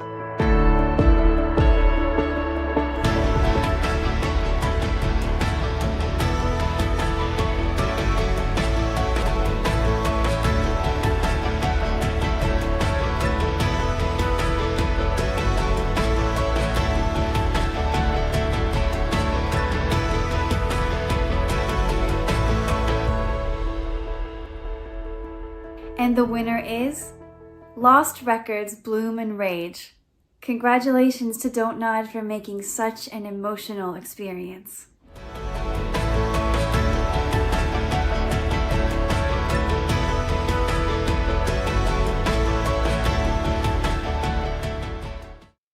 Lost Records, Blue and Rage. That's amazing. So many great words for that game. Again, I love that game. That game is really cool. And it's so fun to see that game getting so many good votes. And I'm really happy that people have played that game, because that game is really cool. Have you seen the visuals of that game? That game looks incredible visually. I was attracted by just that and how good the game looks. And I know I've talked about how visual design is not always everything, but that game has that look, and it gave me that opportunity, that idea of like, hey, you know what, I would love to play this game. It's made by the guys who made the first Life is Strange games, the OG Life is Strange creators. And if you haven't played it, definitely check a look. Lost Records, Bloom and Rage. There are 2 tapes, aka 2 episodes, very different, very emotional, and, you know, very impactful, I would say. There's also another game that was mentioned in the nominees, Tiny Bookshop. Definitely take a look. That's a very interesting looking game. I think you'll like it if you like something cozy, if you like something interesting. Definitely take a look at Tiny Bookshop. Lost Records Bloom and Rage is very intense. It's very emotional. Tiny Bookshop is a little bit different on that side. So if you want something fun, if you want something unique and very interesting, Tiny Bookshop is a game that you should definitely check it out. And to be honest, any nominations, any game that are in the nominees in all the awards, if you haven't played them, at least definitely check out the Steam page, PlayStation page, wherever they are, and take a look at what these games are. And if you can, if you want to, and if you're interested, definitely buy it and take a look. And if not, you can wishlist it, and maybe a sale comes by and you can, you know, grab these games on a sale. These games are really unique, and all these games that are in the nominations in every single category are some of the unique games that, you know, we all have played. So definitely take a look, because these guys have worked their damn hard to make these games, and a lot of people like them, so for good reasons. So definitely take a look at any of the games that have been shown in the nominations over here. I think you will really enjoy them. Is it Before Your Eyes kind of game about Alzheimer's based on Def's family? As Long As You're Here, I've heard about that game for sure, but yeah, I've heard about the game. Hannah Tell is amazing. She is such a wonderful human being. And if you guys haven't already, I got the opportunity to talk to her about Life is Strange Double Exposure. The full interview is on my channel as well. So if you haven't already, check it out. We got to speak about her amazing role as Max Caulfield that she was so nervous about when she was doing that role. And, you know, she did not even expect that this game is going to go that far. And she was absolutely nervous, and she thought she's going to get fired. And a lot of cool stories we get to hear. Double Exposure Life is Strange is the last game that came out with Max Caulfield there. There were some issues, I would say. There were some talking points, and Hannah even answered those. So definitely check a look if you haven't already. Hannah Tell on my channel. You can check it out. If you watched the interview, that's awesome. Thank you so much for watching, Jillian. I appreciate that very much. Tiny Bookshop, yes. Again, Hannah Tell, you know, really big thanks to Hannah for even taking part on this show. I really appreciate her. She's amazing and she's wonderful. Always been lovely, and you know, she's just a sweetheart. She also makes amazing music. If you guys haven't already, you should definitely check out her music. It's available on all music platforms. She makes some incredible songs, if you didn't know already. And also, she's a big fan of photography. Who knew? Like Max Caulfield. So, you know, she has different hobbies. And so she's doing her best, absolute damnness best to do everything that she can. So yeah, definitely check everything out about her. She's amazing. But yeah, next up is going to be one of the games that, you know, somebody was talking about here is horror, and that how somebody does not like about horror games. And, you know, I'm a personally big fan of horror games, and there's so many amazing horror games that came out this year. There's way too many, and they keep on coming. There's more coming next year that I'm very, very much excited about. There's so many came out this year that I really, really enjoyed.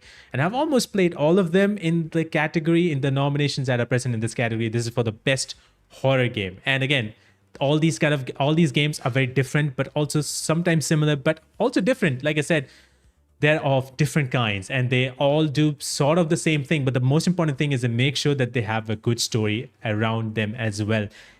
And one in particular is very intense, I would say, that came out this year. But these games have been amazing. Midnight Walk, a wonderful game by a wonderful studio. That's their first game. And I had a pleasure to talk with the developers from Midnight Walk as well. These have great Moonhood Studios, are amazing. And so, yeah, these horror games have been very cool and very unique that came out this year. Stop motion masterpiece. That's absolutely true. So here are some of the nominations for the best horror game.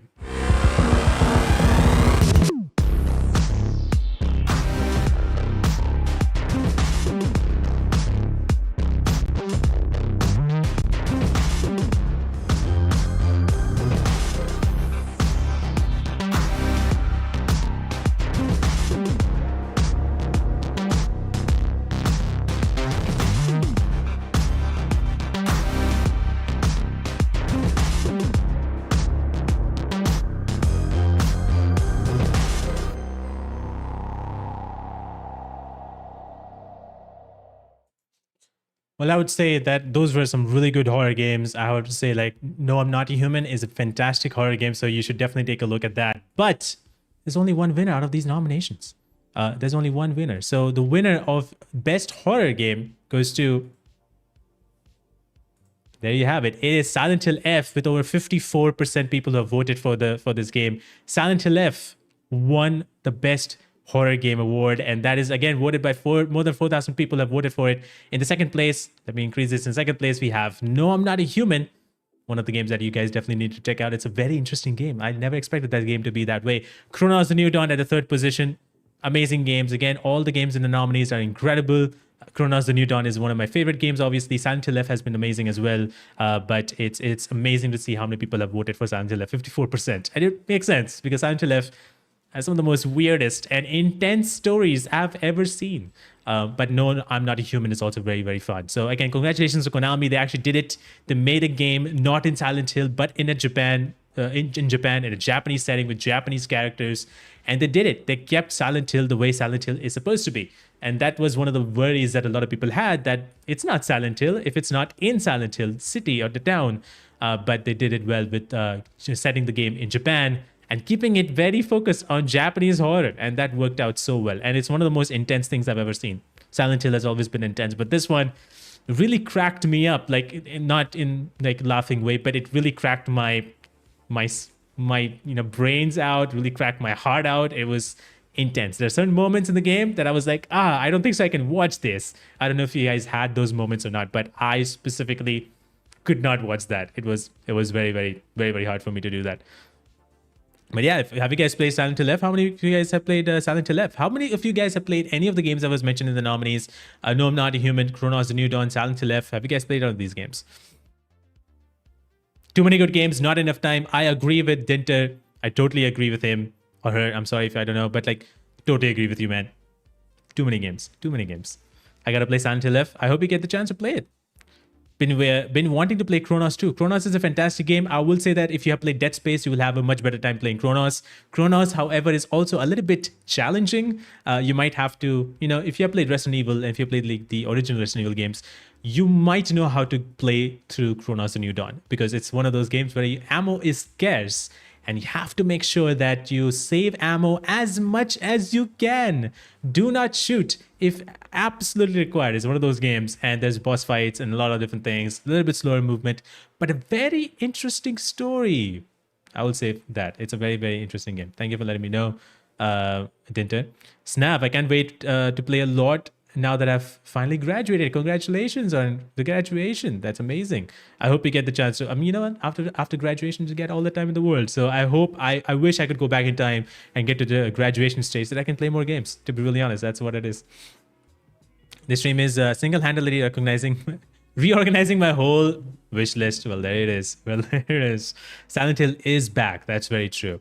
Again, if you guys haven't already, definitely donate to Stand Up the Cancer. Wonderful organization. We have already reached $343. That's amazing. If you guys want to, you can also win a giveaway of one of the following copies: Expedition 33 on PC or PS5, KCD 2 on PC, PS5, and Xbox, or Dying Light the Beast on PC or PS5. You can win one copy on one platform for one of these games, or you can also win Elgato microphone bundle. If you want to go into content creation, if you want to do streaming, and if you want to do a little bit more, Elgato's microphone bundle is the best thing you need to get. Microphone Wave 3 and Elgato MK2. You can win one of them by choosing for the reward section in the donation option. Select that and you can enter the giveaway for that as well. Winners for all these giveaways will be announced at the end of the stream, so be sure to tune in so that you can understand or just find out who wins what and which giveaway. But if you don't want to win any giveaway, you can always go ahead and skip all of that and just donate whatever amount you want to donate. Make sure and keep in mind that once you are selecting a giveaway and if you're going to the skip out or going to the checkout section, you can add a specific amount that you want to donate if you want to. Even $1 is more than enough. So if you want to donate more than $1, go for it. If you don't, that's completely fine. And again, if you cannot donate at all, that's also completely fine. You can always share the stream anywhere: Twitter, Instagram, any social media platform, maybe Snapchat. I don't know, like wherever you can, share it. And so, let other people know that there's a very fun stream happening right now where we are celebrating video games as well as raising funds for this amazing organization. So yes, as a pick where Obama is giving a medal to Obama. Exactly. That's very true.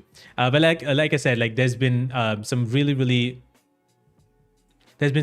interesting work that Stand Up to Cancer have been doing, and there a lot of stories that Stand Up to Cancer has also to share. And here's one of the stories from Kelly, who had to go through stage 3 cancer that she'd never expected. I've always wanted a big family. When my baby was 6 months old, I already wanted another baby. It's crazy to think about, but one moment can change your whole entire life. One day, I went to the doctor. I was told that I had stage 3 cancer that day and that I'd most likely never be able to carry another baby. It was one of the hardest things to hear. Patients who have early stage rectal cancer require typically 3 treatment modalities: chemotherapy, chemo with radiation, and then surgery. And the surgery wasn't benign. It changed the quality of life significantly. We tend to do very well in terms of curing the patients, but the treatments have a lot of toxicity. Long-term effects to the pelvis, normal bowel function, normal urinary function. Running to the restroom really quickly, not being able to control the bowels. Large percentage of the patients need an ostomy. The ovaries basically stop working. Unable to have children. There's research going into moving the uterus, but these are very involved. Infertility is really inevitable with radiation. My bubble burst at that point. I met this amazing guy in California. I dragged him back to New Jersey. We got pregnant very quickly, and now I have cancer, and now I can't even bring another baby into this world for him. This is gonna be my life, and I have to just get through it. We were getting ready to set my appointment for first day of treatment. I had a research nurse come into the room. She basically said, you know, we may have another option for you. Is this something that you want to hear? Yeah, let's hear it. We decided to test the hypothesis that patients with a certain genetic alteration, that alteration would prime them for response to immunotherapy. That was in patients with late-stage disease. So our idea was, could we move immunotherapy into early-stage disease and basically get away with just immunotherapy alone and not need to radiate the patients? This was very bold. It's gutsy from the investigator side and gutsy from the patient side as well. After my second treatment is when I kind of was thinking, like, I feel good today. After my fourth treatment, I was told that my tumor was halfway gone. After treatment 9, my tumor had completely disappeared, and that was the best day of my life. I still can't believe that I'm pregnant. I never wanted something so much in my life. I'm just so grateful for this opportunity to be able to have her, and I look at her as a miracle. She's not even here.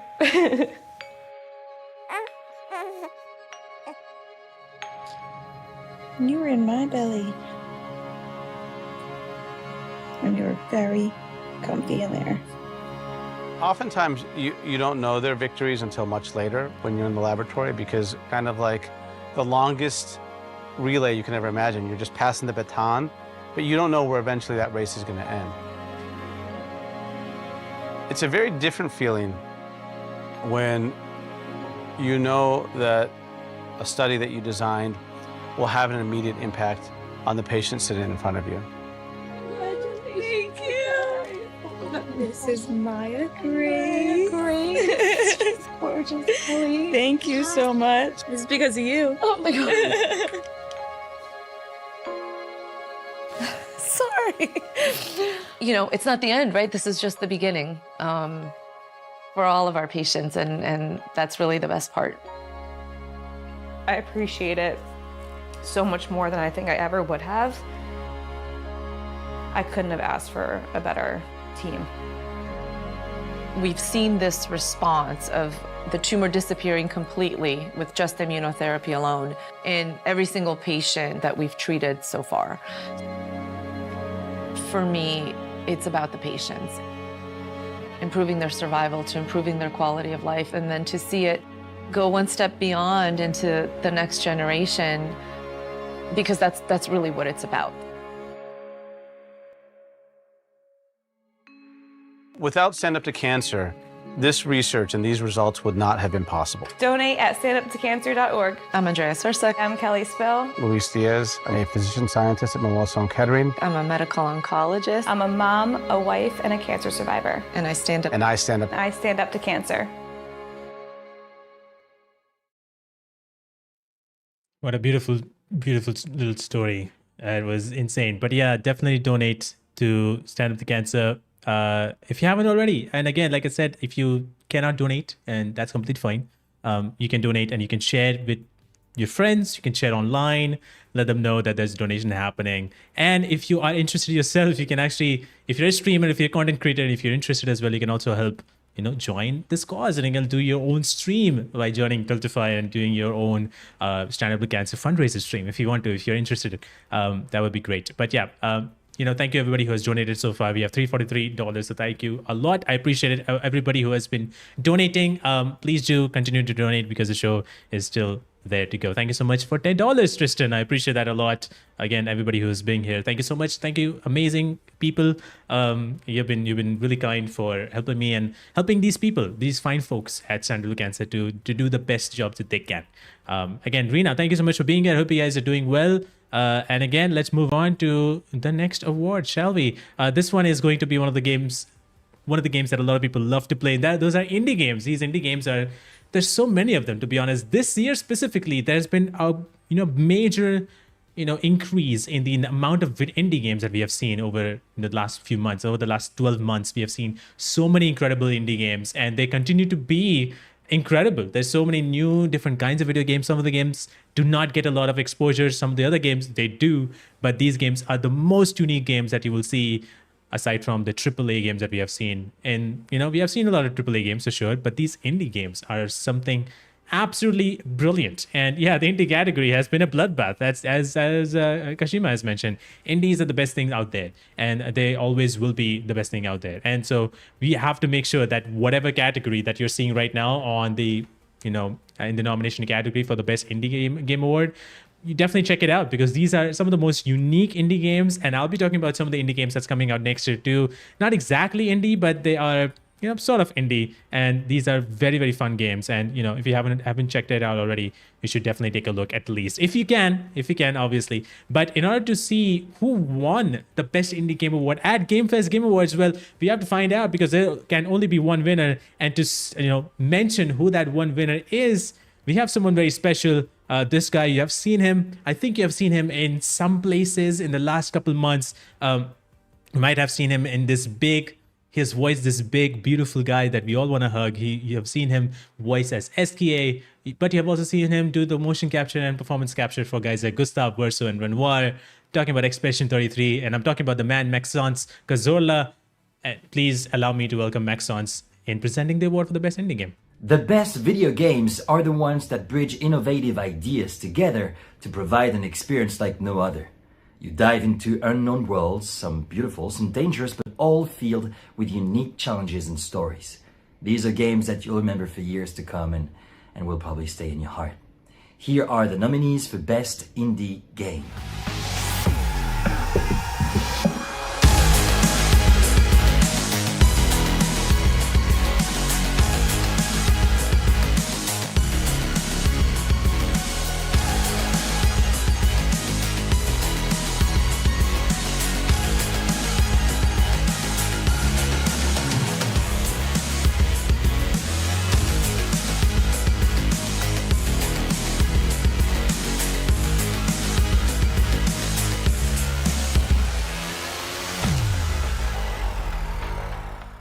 And the winner is Peak.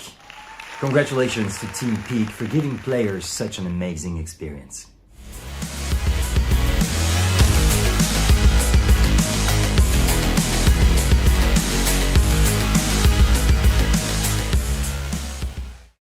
Congratulations to Peak, with like few point percentage away from winning from Blueprints, and that's incredible. Peak, so close for Blueprints to win, but that is amazing. This is again voted by you guys. Over 5,000 people have voted for this, so it's all based on your voting. So congratulations to Team Peak. These guys have done an incredible job for making a very simple game, not a simple game, but making a game that is not so attractive and not so crazy in terms of mechanics per se, but have really captured everyone's attention for months and continue to do so. It's one of the biggest games that came out this year, made by a very small team, and that's amazing. It's incredible to see how many games came out. And again, like I mentioned, all the games in the nominations, you definitely need to check it out. Peak is a game where you can play with friends. You have to play with friends, unfortunately, but it's amazing to play with friends. You can play with 4 people, 3 people, I think, as well. But you can play with these people in order to just climb and go to the highest peak if you can. So, and everybody knows that this game is a peak. So it's amazing to see how these games have been doing such a wonderful job. So yeah, congratulations to these guys. Maxence is amazing. Again, like I said, he has been working so much and he has a lot of things to do. He's been going on conventions. If you guys didn't know, there's a lot of conventions that he's going to be a part of. Obviously, he's already been going to different conventions, and I'm sure next year there will be more. So if you haven't already seen his work, follow him on social media platforms or everywhere that he is available. He is an amazing guy, an amazing dude, and luckily, I'm glad to see that we are sort of friends now, which is amazing. So unfortunately, he's doing a lot of things, and I hope that he gets some time to rest because he's been absolutely busy attending everything and doing everything that he can because he's doing a lot of things. But yeah, he's done a phenomenal job in Expedition 33 all over. Because of him, we saw Gustav, we saw Verso, we saw SKA, we saw a little bit of Renoir. If you don't know, Renoir at the end is what he did. But yeah, because of him, we saw all of these characters, and I know Gustav was his favorite. So again, if you haven't already checked out my conversation with Maxence, I did speak to him earlier this year about his role in Expedition 33, everything about the game. And we talk about very specific scenes. So there will be spoilers for that conversation. But if you haven't checked it out already, check out all the Expedition 33 interviews that I've done. That includes Maxence, Kazola, Shala Nix, who plays CL, Kirsty Ryder, who plays Lune, Rich Keeble, who plays Monaco. And coming up in actually later this week, there will be Charlotte Hoffner, who did the motion capture and performance capture for My L. So you keep a lookout on that, which is coming up this Friday. I'm very excited for you guys to take a look on that. But if you haven't already, also, I've talked to the director, Guillaume. I've talked to the writer.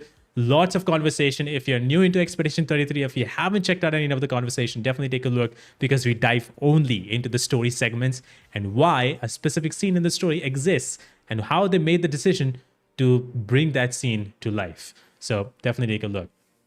Charlotte is amazing. She's absolutely incredible. And you know what? I think I have something that I could share with you guys. A small snippet of what to expect from the conversation. My conversation with Charlotte Hoffner, who did the motion capture and performance capture for Mael. Here's a small snippet. You can watch the full conversation on Friday. Here we go. Once you got the role, and I'm curious, what was the first scene that you remember you recorded? Because I think it's like completely new environment for you as well. I don't remember exactly the scene, but that must be I do remember. Okay. That's the scene when Mael, when Gustav finds Mael back in the mansion. And that was kind of hard because I had never done motion capture before. They did day of shooting before I arrived. And Estelle and Maxence knew each other. So I was a bit lost at first. And I didn't know what to do with my body. I didn't even know what motion capture was. So I was really lost. And that scene didn't really work, to be honest. So we reshoot it, but at the end of the shootings. So that was so great to do because I knew Maxence very well when we did it again.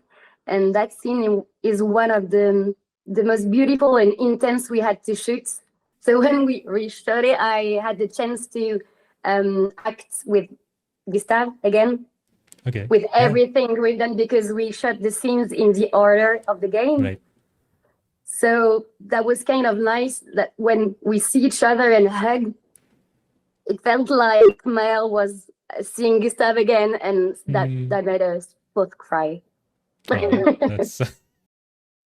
You'll see a lot more. You hear a lot more from her. Man, she is beautiful, wonderful to talk to. She's, gorgeous, pretty, and she's beautiful. And she's wonderful to talk to. And we had talked about so many things. We talked about all these scenes. And there's a lot of stories that she will tell you in this conversation. So definitely take a look. It's coming out this Friday on my YouTube channel. I think the last interview of Expedition 33, but you never know. Maybe there's more because I've talked to a lot of the guests. So it's going to be exciting. Although I have not talked to Ben Starr and Jennifer English yet. I don't know why.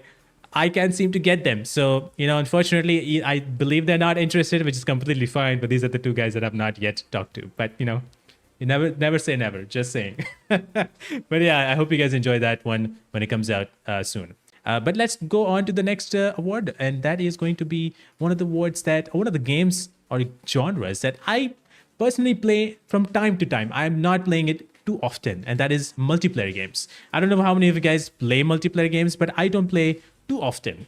One of the games that I'm playing right now multiplayer wise is Battlefield 6. I'm a bit big first person shooter guy, not so big, but I like first person shooter. Very specific games though. I did like Call of Duty, but that has died on me. But I do like Battlefield, and Battlefield 6 is actually the game that brought Battlefield finally back. And so I've been playing that game a little bit, not so much. I have been also playing Arc Raiders a little bit, but again, I don't get that much time to play video games. I actually do not allow myself to give enough time to play video games. So that's a entirely different story, completely different matter in my life. But there's some really, really cool games that are multiplayer and co-op. And in this category, we'll be talking about both multiplayer games and co-op, where you can play with friends or you can play with a bunch of people, random or friends. So this is a category that I personally like, and there's some games that I played. And there's one specific game that I really like a lot, and we'll see who will win this category. And to present this category, I have a very special friend of mine. Her name is Liana Rupert. She's a former Bungie employee, but she's also now managing everything Amazon Prime related. She's a wonderful human being, and she loves video games. Big fan of Fallout, and I totally understand. But here she is. Here's Liana talking about the best multiplayer game. Some of the most unhinged and wholesome moments in games come from multiplayer and co-op. There's just something really magical about diving face first into chaos with a friend. Or, let's be honest, the friend that claims they're gonna play the objective, but then they just Leroy Jenkins it off into the sunset into the first fight they see, like they're speedrunning your trust issues. Yeah, that's not relatable at all. Anyways, whether you're jumping into a giant map full of strangers who definitely have better aim than you, or you're getting ready to get your disaster squad together to tackle something weird, wild, and way above your emotional pay grade, these are the games where we triumph together, fail together, and blame lag together. Anyway, with love, caffeine, and spiritual bonding through the shared proclamation of who pulled, here are the nominations for Best Multiplayer and Co-op Game of 2025.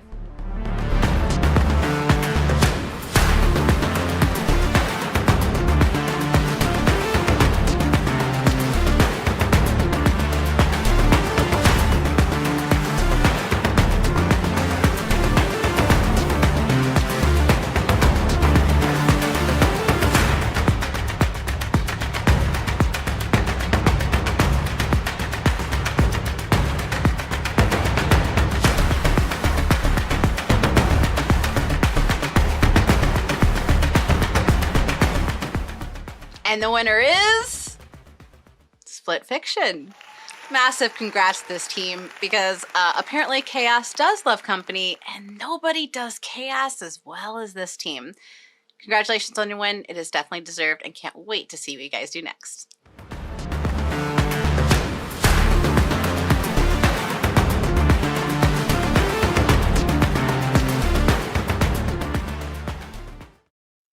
That was Split Fiction winning with a lovely amount of votes. Split Fiction is one of my favorite games this year. Obviously, they have done a fantastic job. I played with a friend of mine we were just laughing all the time. I did stream it on my own Twitch channel, which I'm trying to stream again and trying to be a little bit regular on there, but haven't had the time, but probably will be going back to that again. But I had so much fun with Split Fiction, and I'm sure everybody who has played Split Fiction would have the same amount of fun, because it's such a fun game. It's overall a brilliant game, and the gameplay mechanics, I have never seen that before. And Hazelight Studios have outdone themselves once again for the third time in a row, probably the fourth time if you guys have played the first game that they made. Or the fifth time if you guys have actually played their first game, which was Brothers. But it's so fun to play these games, and I'm so excited for Hazelight, because they already started working on the next game after Split Fiction came out. 3 months after Split Fiction came out, they were already working on the next game, or probably the month it came out, they were working on the next game. So they're definitely planning on something, and I'm sure I don't expect at the Game Awards that we will see them, but pretty sure maybe at Gamescom we'll see next year, maybe Summer Games Fest next year, because I'm very excited to see what these guys do. Haze Light, Joseph Ferris, he's an amazing dude. And if you guys haven't already, I know I'm spreading a lot over here, but you're here on my channel, Behind the Voice. I've already interviewed Elsie Bennett and Kaya Chen, two actresses who played the two leading roles in Split Fiction. If you haven't checked out those interviews, definitely do. Kaya Chan is amazing. And, I had a wonderful time talking to both of these ladies, and they're wonderful, and they play some amazing role. They did an incredible job of playing these roles, and I had a wonderful time talking to them about everything related to Split Fiction. So if you haven't already, definitely check it out. Yeah, Sweden. Yeah, exactly. Playing Split Fiction with my girlfriend was so much fun. That's great. Yeah, I think it's one of those things that you can have fun with your girlfriend and probably have trust issues as well, maybe sometimes. I don't know, depends upon how you went, but hopefully not. Split Fiction is amazing. If you guys haven't already checked it out, definitely check out Split Fiction if you can. But all the other games, like I mentioned, in the best multiplayer category or co-op category has been amazing. Battlefield 6 is one of those games for me. Arc Raiders is also one of those games for me. Split Fiction is obviously one of those games for me. I haven't played Peak yet because, I need people to play with, but I don't have them. So level design and gameplay variety was definitely good. Haze Light are amazing. That's right, Niels. Haze Light is amazing. They're amazing bunch of people and great studio. I love when games are just tons of fun. True. I love them too. Krili Dara. I'm so sorry. I'm pronouncing your name completely wrong. Please let me know if there's what's the best way to pronounce your name, but I appreciate you being here. But yeah, I love games and they're a lot of fun. That's true. Well, speaking of games, like I mentioned, we have already had a guest earlier who talked about some of the games that they really like. Well, there's another person who will be talking about a game that they enjoyed a lot, the most this year specifically. And it's a game that I think you might have heard about. Please help me welcoming Magnetic, the amazing Twitch streamer and content creator who's going to talk about the game that she enjoyed the most. Hi, I'm Maria, but you can find me online as Magnetic. And the game that has defined the year for me will have to be Clair Obscur Expedition 33. It encompasses everything that I love in a game. An absolutely stunning art style that took my breath away at every turn, especially since every area had its very own unique style. A musical score that had me dancing along during fights and crying my eyes out during soul-destroying moments, and I'm incredibly sad that I didn't get concert tickets. Anyway, it also took an incredibly fun twist on classical turn-based combat that made it feel so fresh and rewarding, especially with the sound design for parries and critical hits. And of course, a story that has you asking meaningful questions about life, love, loss, and grief. To me, it truly shows the magic that particularly smaller studios hold when the focus is on creating something full of passion and creativity without being held back. That's right. Expedition 33, Magnetic loves that game, and I totally agree with her. I'm so happy that she mentioned about the sound effects of parrying and, critical hits, because those are great sound effects. I mean, I love listening to the sound effects. I don't know what it is, but I don't usually do that, but with that game, with Expedition 33, I did. I think everything about Expedition 33 I really like, especially sound design, and especially the way the visuals are. Have you seen the gradient attacks? I mean, the way it is, everything, it's insane. Like, the gradient attacks are amazing. Like, the way it sounds and the way visually they are. I got to talk to Guillaume about everything visually and why he did certain ways. Did you know about the Dark Souls boss that we got to see, and the ending of that Dark Souls boss, which was something that they made in like 6 to 8 hours, just like that, which is very quick for them, but became one of the biggest scenes in the game, and people loved it a lot. And they just, Guillaume was able to take some of the animations, pre-made animations for that scene to make it as a cutscene, and that became one of the biggest scenes and biggest moments in the game, that Dark Souls boss, if you guys know what I mean. But yeah, it's been wonderful to know so much more information about from Guillaume himself. But yeah, Expedition 33 is amazing and brilliant, and I'm so happy that a lot of people like it. I wish, as well as a lot of people, and Magnetic has mentioned, I wish I could go to the concerts. I wish I could get a ticket, but it's way away from me, far away, and I hope that there's more tours that they do. Hopefully, fingers crossed, they come to Asia at some point, because I would love to go into that Expedition 33 concert and probably cry my eyes out, because that'd be great. But we'll see. Crazy good. Yeah, the animations were done by people from Korea, which is amazing. AGC, thank you so much for the $10 donation. I really appreciate you. Again, if you guys haven't already, donate to Stand Up to Cancer. You can find the link in the pinned comments over here in the chat, or you can take a look at the link in the description, or you can just type !donate like Snowy Sishovia has typed it for you. You can click the link over there, and you can find the reward section first, where it's basically a way to win certain giveaways. Expedition 33, KCD2, Dying Like the Beast. You can win copies for specific platforms, or you can also win Elgato microphone bundle, and you can take a look and you can win that prize if you donate for the cause. So go ahead and do that. If you don't want to win any of the giveaways, you can skip directly to the checkout and donate any amount that you want in that thing. But make sure, if you are doing it for giveaways, if you want to win these awards, if you want to prizes, not awards, if you want to win these prizes, make sure to mention your email and your platform preference. Make sure to read what the question that is mentioned over there, so that you can get the opportunity to win the giveaway. Otherwise, it will be very hard for me to pick a winner and, you know, help you guys win the reward that you want to win. But yeah, once again, thank you so much, everybody who's been here. I really appreciate you. And every single guest who's been here so far. There's more coming up, obviously, that we'll be going through one by one. So coming up next is going to be, speaking of Expedition 33, one of the biggest games out there. It has one of the biggest music soundtracks that we have seen. And we'll be taking a look at the best music. And now, apart from Expedition 33, which is one of the best music, soundtracks that we have seen, we have also seen some really other incredible games like Hollow Knight, Sword of the Sea, for instance. There's so many really great games, which is really great music. Soundtrack does the most. One of the biggest things is, I think soundtrack, where if you have a good soundtrack, I think moments in the game becomes even more special. And not having a good soundtrack will not be able to, I think you will not be able to really sell the scene, the moments, whatever the game is trying to give to you in the best way possible. And soundtracks is so important. And thankfully, and we get to see and we get to hear some amazing soundtracks throughout this year of all the video games that we have seen. And there's so many, and I'm sure you guys have your own versions of like what your favorite soundtrack is, or what games that you like the soundtrack of the most. But here are some of the nominees, obviously, for the best music. And in order to present this award, we have a very special content creator, but he's also been a vocalist himself, an opera singer, and a voice actor, Marco Meatball. He goes on YouTube, Marco Meatball, and he makes content on video game music for a lot of video games. So definitely check him out if you haven't already. Take it away, Marco, for the Best Music Award. Soundtracks are absolutely crucial for storytelling. They help us shape and guide our feelings, attach an aura around a character and a scene, and always end up on our personal playlists. This year, we got some incredible soundtracks and one of the best years of gaming, and they will stay with us forever. Here are the nominees for Best Music.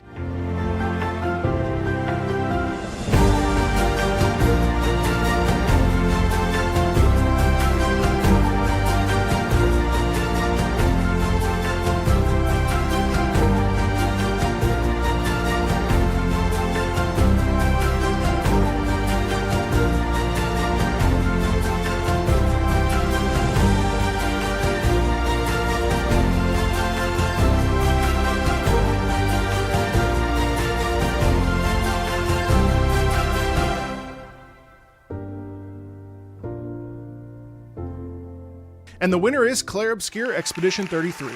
Congratulations to Lorient Testard, Elise Duport-Percier, and the entire team for making this out-of-body musical experience.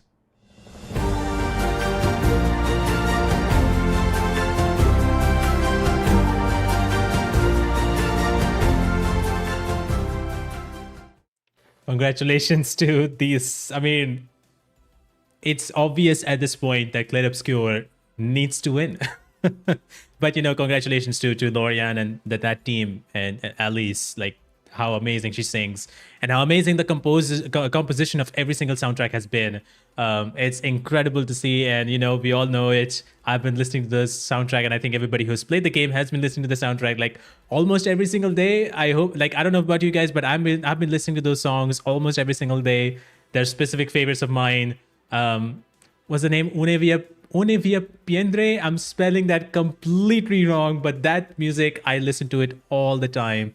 There's a lot of emotions that it gives me. So So many incredible music, but I have to say Kingdom Come Deliverance 2 has amazing music as well. All these games that I've mentioned have amazing music. I'm so happy that a lot of people voted for Kingdom Come Deliverance 2 in such a big fashion. So many people have voted for that game because that game has some really incredible medieval music soundtrack that we have not heard in any other game because it's in a different location. It's in Poland and it's very different, and it's very cool to hear some of the soundtracks from.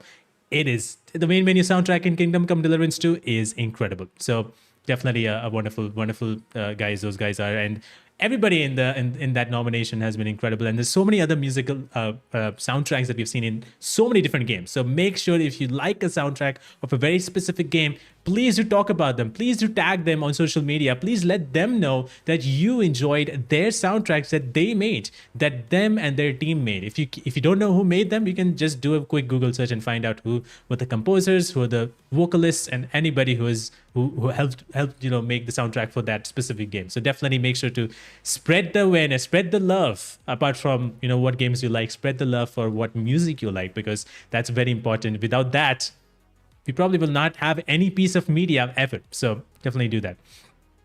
The Renoir fight one with Victor. Oh yeah, Victor Borba has been in few songs actually. Une Vie Pendre was also one of them, and one of those songs. And I really hope, fingers crossed, that at the Game Awards he's there. Victor would be amazing, and obviously Lorian and Alice would be amazing.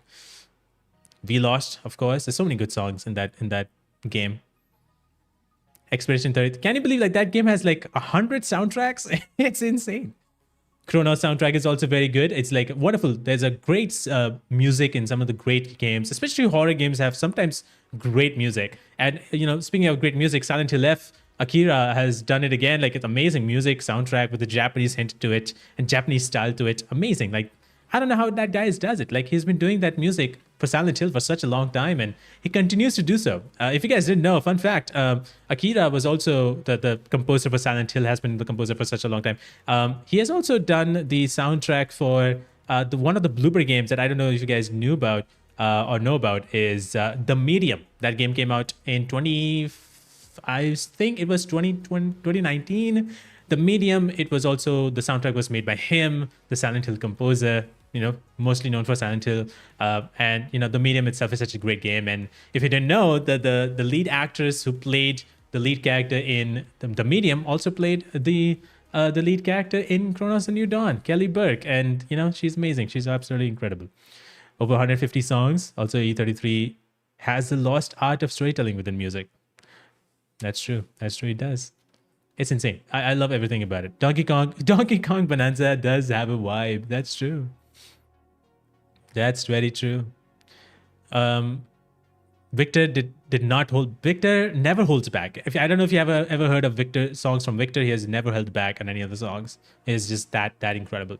What can I say? He's amazing. There's a lot of video games, like I said, that are coming out in next year, and I'm very excited to see what those games are. I would love to play those games, and one of those games that I personally really liked, which is, it looks beautiful, it looks amazing, and that game is called Planet of Lana 2. It's coming out next year sometime, hopefully soon, and it's such a beautiful looking game. Let's take a look at really quickly look at the trailer of Planet of Lana 2. If you haven't played it, well, take a look at this. I'm also in the screen, by the way.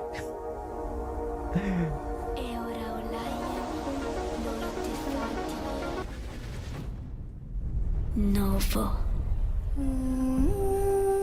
Ilo? Te kemaite mana. Muite unanite waiora.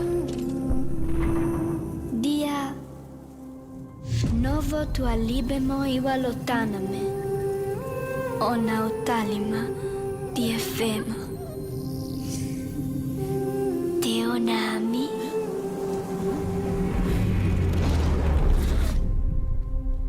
Toma tu accalio, terali.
This game is actually coming out on all platforms. I think it's also coming out on PC, on Steam, so it's not only just on Xbox, but you can play it on Xbox Game Pass and now Xbox Play Anywhere, which is you can play it on mobile devices, I think, as far as I know. But yes, the music is amazing as always. Planet of Lana is a very cool game. If you haven't played the first game, definitely check it out. It's available on sale, I think. Planet of Lana is very cool. As you guys have seen, it's a beautiful looking game. Planet of Lana. It's very pretty. It's not in English. It's a different language, but it's a little bit of platforming, a little bit of that involved in a very different kind of world. It's not dystopian, but it's so pretty looking, and I'm so glad that there's a sequel because the first game was amazing, and the sequel I'm so much excited for. It's coming out next year, and I'm very, very much looking forward to it. If you haven't played the game, I mean, you can play the sequel directly. As far as like these guys have already mentioned, you can find out more about in their Steam page. You can actually take a look at it. But you're basically in a puzzle journey, and you have this companion. The small creature that you saw, its name is Mui, and you're just going through this companion. And now it's getting a little bit more complicated. There's a lot of mysteries around. There's a lot of hidden stuff around, so you have to take a look at that. And obviously, there's a hidden story.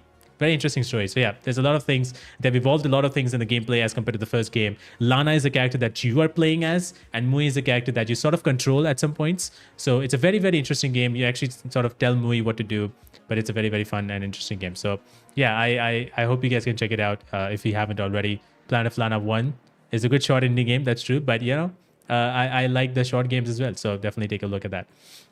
Again, if you guys haven't already, do definitely vote for Stand Up to Cancer. You can find the donation links everywhere. It's on the description. You can find the link right now in the chat, or you can find the link in the pinned comment to start donating for Stand Up to Cancer. That really helps them out a lot. They are doing their absolute best to fund for the cancer research, to help every cancer patient as much as they can. And any kind of donation really helps them out a lot.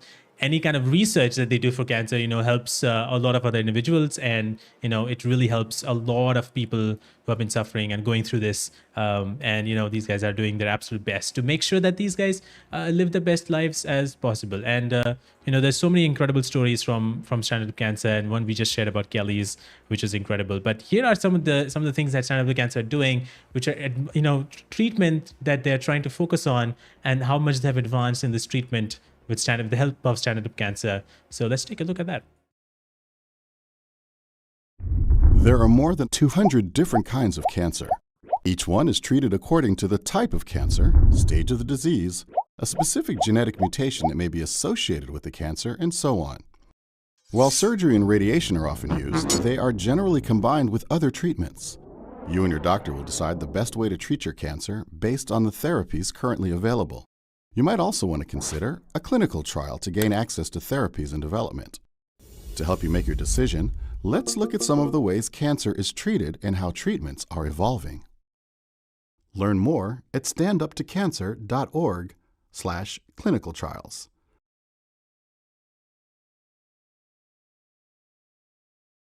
You and your doctor are a team in your care. This video is for informational purposes only and is not intended to be a substitute for medical advice. Talk with your doctor to decide the right course of treatment for you.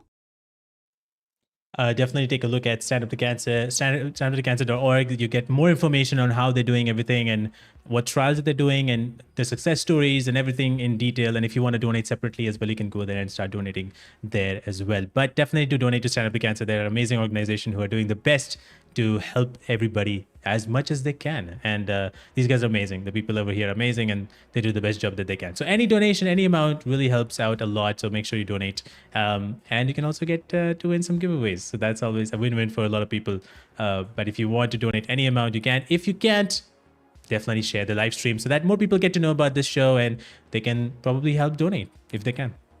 Thanks for raising the money for this cause. It means a lot as someone with cancer in the family. I'm so sorry about that. E-Cage, apologies for that. Unfortunately, it's an unfortunate thing that happens, but I hope your family goes through this. You guys are amazing. You guys are more amazing than me. I'm just a guy who appreciates what you guys are doing, and I'm sure a lot of people appreciate everything that you guys are doing. So it's more you than me, to be really honest. But I appreciate you guys being here. I really do. Let's move on to something that, like we said, A lot of people love video games. Obviously, we all do.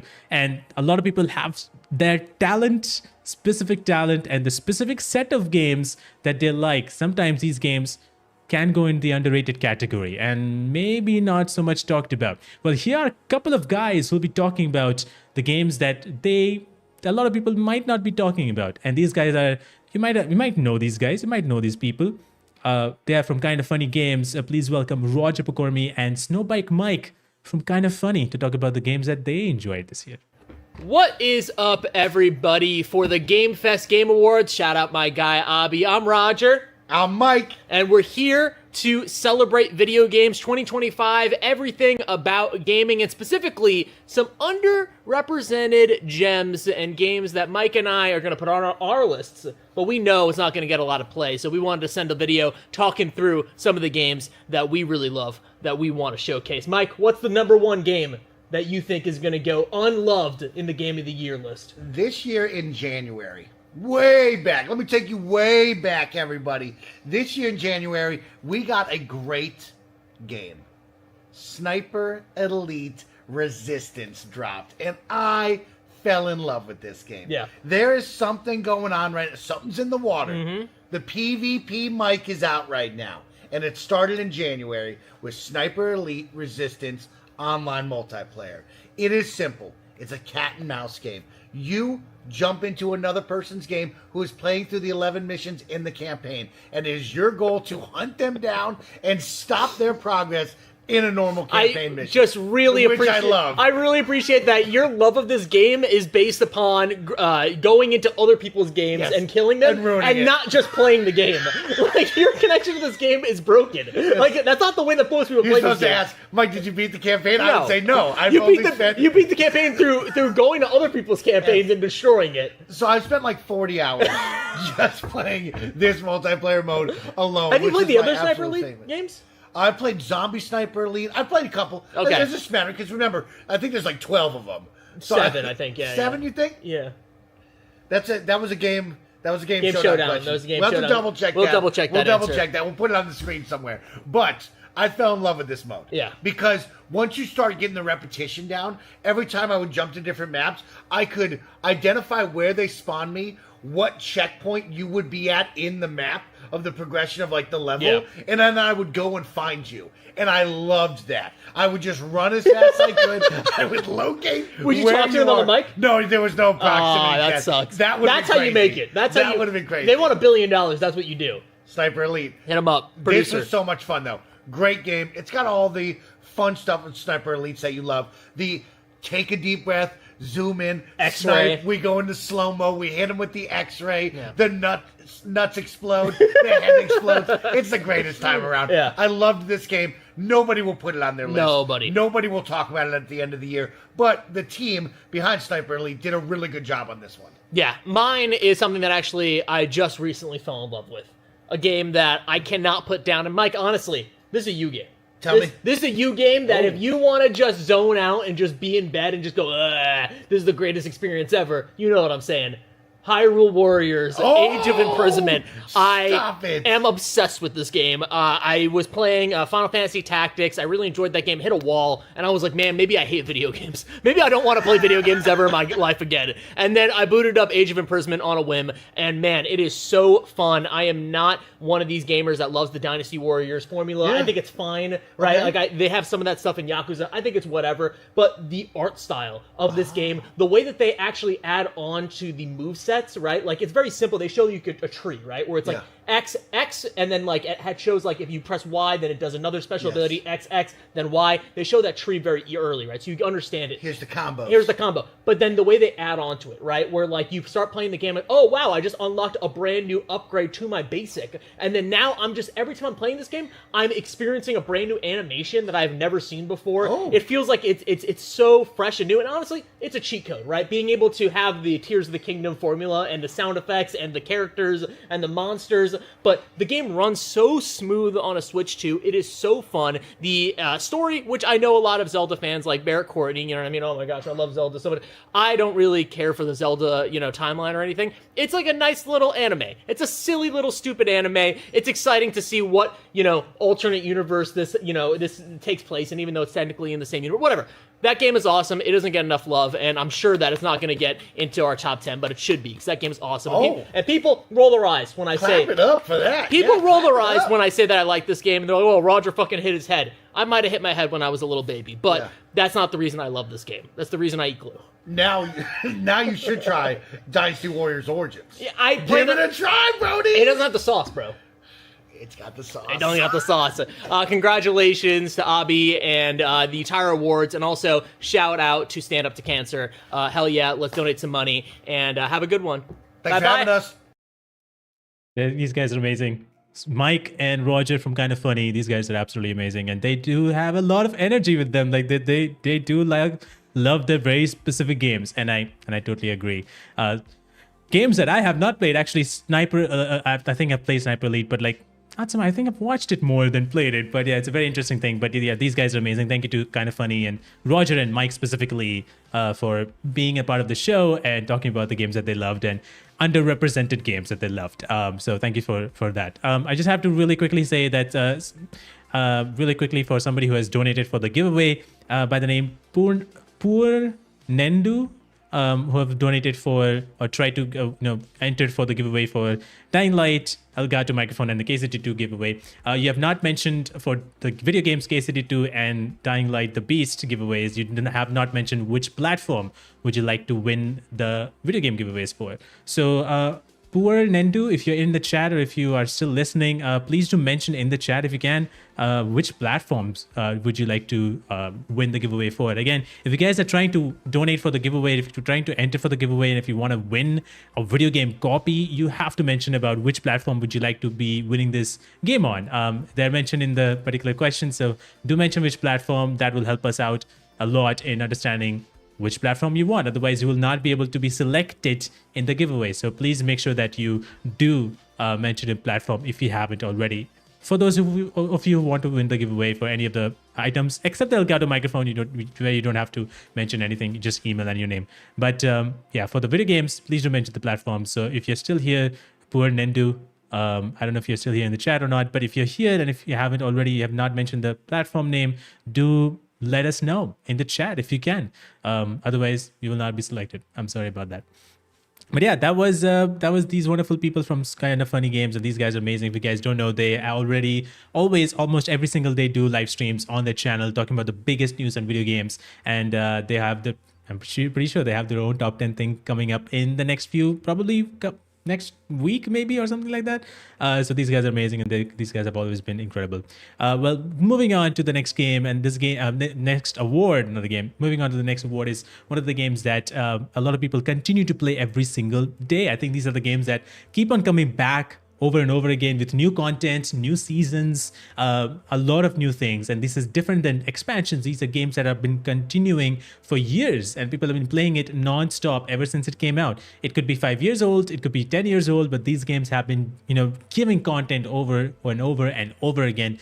They do not stop, and they keep the community coming back to the game so that they can enjoy this new content that the team is trying to build for this game. And this is the best ongoing game. And to present this award, I have the amazing opportunity to have Olivia Lepore, who is the voice and motion capture, performance capture actor for Olivia in Lost Records Bloom and Rage. If you haven't played that game, she was the lead character in that game, and she's done an amazing job. So I take it away, Olivia Lepore, to talk about the best ongoing game. New games are released every single week, but there are some games that players never stop returning to.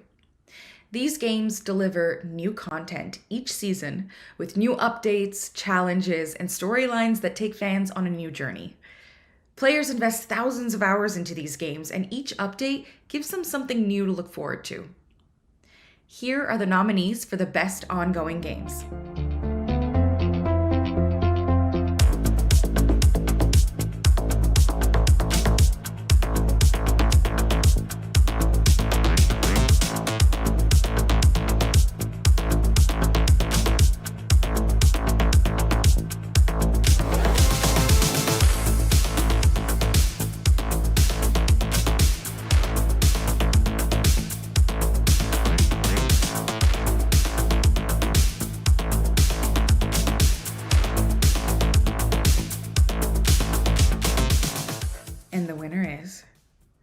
Helldivers 2. Congratulations, Arrowhead Studios, for helping fans reach the goal of managed democracy.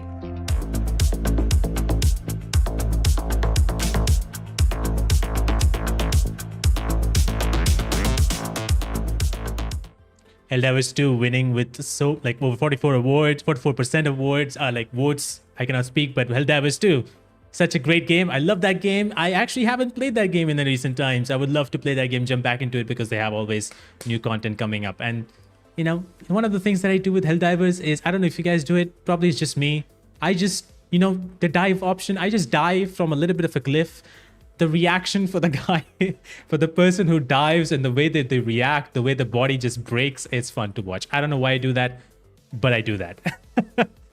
It's just probably just me, but I just go to a little bit of a higher point in the map and I just dive. It's absolutely hilarious. You lose some health, but it's hilarious to see. I don't know. That's the last thing I remember about Helldivers 2.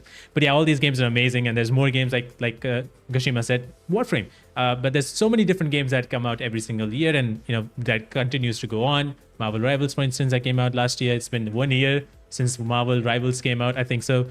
So yeah, there's so many games that continue to keep on going, and I think Helldivers 2 very much deserves it, because they've been trying their best to bring something new into this world, and I really appreciate it, and I really love what they continue to do, to be honest. Moving on to the next one, and this one is going to be very interesting, because this is for the games that a lot of people might have not been able to check out because they're old, to be honest. These games have either not been ported so well, or they're not just available. And these games get remade into newer versions, so that the new generation gets to play these games. These are the best remake or remasters of 2025, and there's been a lot of those that came out this year. Some of them were kind of new, but were still remastered to be released in different platforms. And we have played some of the games. Metal Gear Solid, for instance, was one of them, and it was a really fun one. It's very cool that they remastered it, remade it in almost the same way. So there's so many video games that came out and which were remade. And so here are we're gonna take a look at who would win the best remake / remaster award. And to help me find out, and to help all of us see who the real winner is, here's another person that you might have known from a small game called Clair Obscur Expedition 33. She voiced the character Sophie. Her name is Billy Fulford Brown, and she's going to be talking about the best remake and presenting the award for the best remake / remaster. Hi everybody, Billy Fulford Brown here. I hope you are enjoying these incredible awards. Video games have been around for more than 60 years, but not everyone gets to experience the beauty of some of these classics because of availability and porting issues. However, thanks to remakes and remasters, even more players can witness what makes these games so special. Whether it's being in a tactical espionage action game or a genre-defining RPG, here are the nominees for Best Remake, Best Remaster.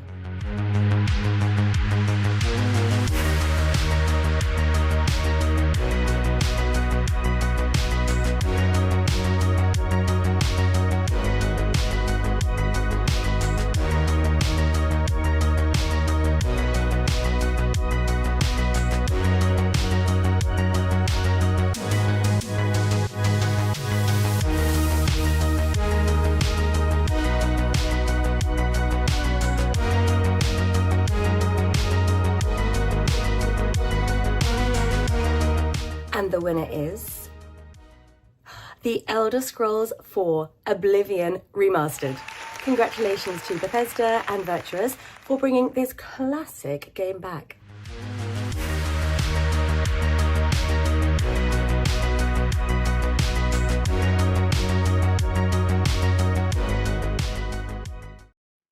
%44% people voted for Elder Scrolls Oblivion Remastered. Hey, that's a game that I think a lot of people were it sort of came out of nowhere in April, and a lot of people actually really loved the game. I have not played Elder Scrolls Oblivion or any of the Elder Scrolls games, unfortunately. I'm sorry about that, but it's such a great thing that a lot of people get to play this wonderful game. I know a lot of people love this game and love this franchise in general, and so Oblivion Remastered, I'm pretty sure it makes sense that a lot of people voted for it. Metal Gear Solid was in the second position. That was amazing. So it's really cool to see these classic games kind of coming back, especially like Oblivion or Metal Gear, and all these games sort of coming back and giving more people a chance to play these games. And these games are really wonderful and really amazing. So yes, Oblivion is a classic really pretty remaster, but some performance issues. Yeah, there were some performance issues, and it happens sometimes, which is completely fine. I think at the time when it launched, there were some performance issues. I'm sure that it might have been fixed a little bit. Honestly, the way they just randomly dropped the remaster. Yeah, they randomly dropped it from out of nowhere. It was like shadow drop in some ways, where like, hey, here's the remaster. And who would have thought that there will be a remaster for Oblivion from out of nowhere? And that was pretty cool. So a lot of people were very much surprised by it. And I can totally understand. So yeah, again, I hope you guys are enjoying the show so far. We have a little bit more awards to go and a few more guests. And I'm really happy that you guys are here and sticking around for a little bit more. I really appreciate you, all of you guys who are coming in here, and all of you guys who have donated. I thank you so much for doing that. And thank you to all the guests who have been here. And you'll see a little bit more from the upcoming guests as well. But again, if you haven't donated already to the cause, Stand Up the Cancer, please do donate to Stand Up the Cancer. It's a link in the description of this live stream that you can click on, or click the link in the pinned comment on the chat, or type in !donate in chat to find the link, and you can donate right now by going to the donation page and donating whatever amount that you want to donate. You can also win one of the giveaways that is listed in the donation page. You can take a look at winning one of the games of Clair Obscur Expedition 33, Dying Light the Beast, or Kingdom Come Deliverance 2 on various platforms that are mentioned over there. And if you want to win one of those, you have to make sure that you enter the right information that has been asked when you choose that option, and you can enter the giveaway. But if you don't want to take any giveaways, you can go to the next page and skip to the checkout to donate whatever amount you want to donate. You can donate any amount, whatever amount that you want to, that you can donate. But if you cannot, please do share the stream with everybody, whoever you know, maybe online anywhere, Snapchat, TikTok, wherever you can. Do definitely share it and let everybody know that there's a stream like this is happening where we are raising funds for Stand Up to Cancer. That will be really appreciative. We have raised around $400, $480 almost. Thank you so much, guys, for donating. That really means a lot. The goal is $4,000, and I'm sure that it is hard to kind of reach there. I'm totally completely fine with it if we cannot reach that goal. But keep in mind that the donation link will be open for the next week. So make sure to, if you haven't donated now, you can donate always later on if you want to. The donations will remain open until next week. So definitely, if you haven't already, do donate. And again, I really appreciate all of you guys being here. It really means the world to me. Rakesh, welcome on in. I hope you're doing well. Thank you so much. I have really mixed feelings about remakes in general, and especially now there's oversaturation of them. But I do have some games I'd like to see remakes of. I totally understand, for sure. Remakes, there's a lot of them, and I don't blame you that you're a little bit like iffy about those remakes, because there's a lot of them. But at the same time, I feel like remakes, in terms of games like, for example, Silent Hill 2 remake, or there's a Silent Hill 1 remake happening. That's a much older game. So those games getting a remake definitely gives a boost to the franchise, to the people who wanted to play the game, but they cannot. That helps them out to play the game, or enjoy what the game truly was in the current generation. Obviously, there's certain games which gets remakes which are in the very grayish area. Like, are they really remakes? It doesn't make any sense. And so there's those games as well, which I totally understand. But there's certain other remakes that makes complete sense because it's been out like 20 or 30 years ago. So having them as remakes helps new audiences to appreciate the work that the team has done and appreciate the storytelling that this game had. So I think it's a win in those situations. It's kind of odd in the other situations, so I totally understand that. You want to remake a symphony or a painting, or would you remake a game? Well, remaking a game, like as I said, has a different options, different things, different reasons for why it's been remade. So I totally understand why remakes can be a little bit weird, but if somebody has not played, for example, a lot of people did not know about Silent Hill 2, or they couldn't play the game because the original has tank controls, different camera angles, not so great as compared to what they played recently with the recent games and how they look. So going back to some of those games, a little bit hard to play and not so fun to check out. But with the remake, a lot of people did check out. A lot of people got to understand, oh, that's what Silent Hill 2 is all about. I have heard so much about the game. Now I understand. So gives a new appreciation to, and bring new audiences to these games. So yeah, this just helps out a lot to understand what these games were all about all this time. Max Payne remake, I'm very much excited to see what Max Payne remake will be about. I'm not so sure where they are with that, but we'll see. I wouldn't really go play the original RE2, but I will play the remake. Yeah, there's those as well. I totally understand. Like, I have not played the original Resident Evil, the first 3 games. I played the 4th game, but I never played the original Resident Evil first 3 games. So I played the remakes and I really enjoyed it. Obviously, there's some things that was cut, but that's fine. But some are actually really good, and some games are not even playable without tweaking, and most can be bothered to do that. Yeah, it's true. There is always good and bad with remakes, and that's how it is. Some of the games are being remade for the sake of being remade, or remastered, for example, for the sake of being remastered, when they don't really need remastered. For example, I don't know if Horizon Zero Dawn needed a remake / remaster, but there was one. So yeah, there's a gray area in all those categories. But yeah, there's lots more to come, and I think there's one category that I would really like to talk about, and that's something that we have been looking forward to. We have talked about all the games that came out this year. All the awards so far has been about games that came out this year. But what about games that's coming next year? So there was a lot of people that voted for the most anticipated games of 2026. These are games that are specifically coming in 2026, or at least have mentioned that it's coming in 2026. There's been no release date for some of them. It's just been mentioned that 2026 is the released year. So we don't know whether they are releasing in 2026, but they have been told to us that it's being released in 2026. There were 10 nominees in this particular category that a lot of you guys have been voted for. And while GTA 6 is one of them, there's a lot of other games that a lot of people voted for. So let's take a look at what is the nominees for the most anticipated game of 2026. Here are the nominees for that.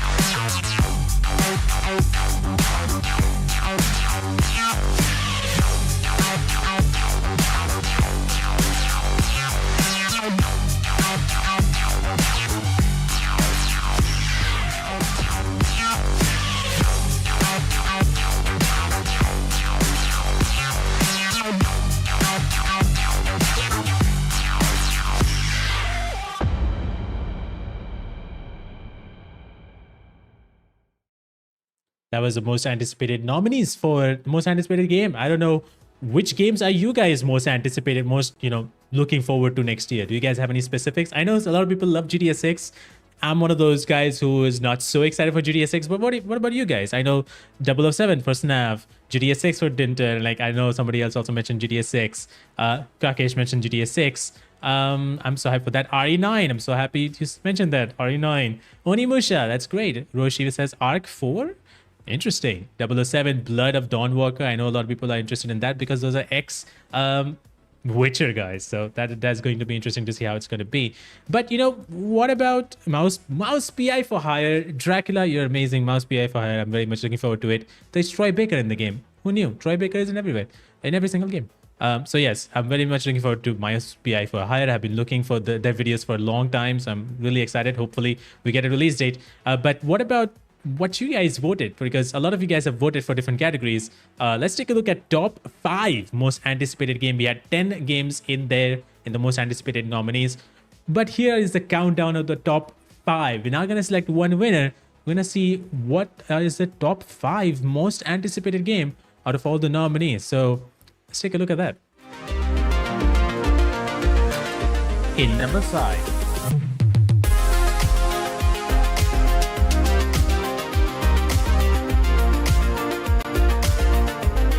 In number 4.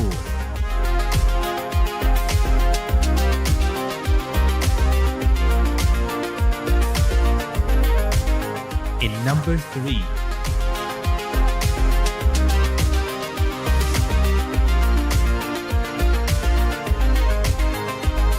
In number 2.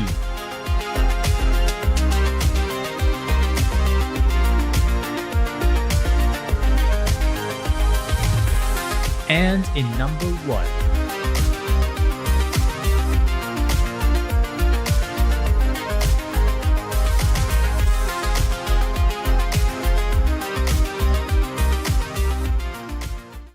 So those were your top 5 most anticipated games out of all the games that you guys have voted for. Over the 10 games, these are the top 5 most anticipated games that you guys have voted for.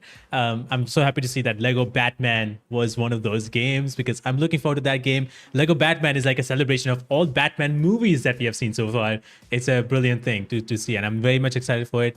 I don't know if you guys know about who is voicing Batman, and it's none other than Shai Matson, who I have interviewed before for Wuthering Waves. He was Scar in Wuthering Waves. He's done some other games as well. But man, Shai Matson, I'm so happy for him that he gets to be Batman in the Lego Batman game. So I'm very much excited for this game to come out, and I'm very much excited to see and play it. Resident Evil, I'm a big fan of Resident Evil games, so I'm very much looking forward to see what Resident Evil Requiem will have. I'm sure at the Game Awards we'll get to see and find out when we can play the demo, and I have a feeling that they will drop it on that day itself, that we'll get to play the Resident Evil 9 Requiem demo on that day, because it's coming in February, and I don't, the demo should be out this month. At least they usually do give the demo like 2 months before the game comes out. So I'm hoping that at the Game Awards is the day itself when we get to play the game of Resident Evil Requiem's demo. I'm very much excited to play that game because I'm a big fan of Resident Evil. But yeah, that would be really cool. I know a lot of people are very much excited for GTA 6, but I personally not so much into GTA 6. Just something that I'm just not into, unfortunately. I'm sorry about that. But yeah, it's just one of those things that I'm just not so much into. However, I know I'll be playing that game, but not as insanely excited as a lot of people have been, which is completely fine. You know what? We just took a look at top 5 most anticipated games here. We had just taken a look at one of the top most anticipated games right now, top 5 specifically. But how about we hear from someone who has talked about their most anticipated games of next year? And we have someone very special here. We have Lucy Robin, who has been in the chat recently, right here, right now.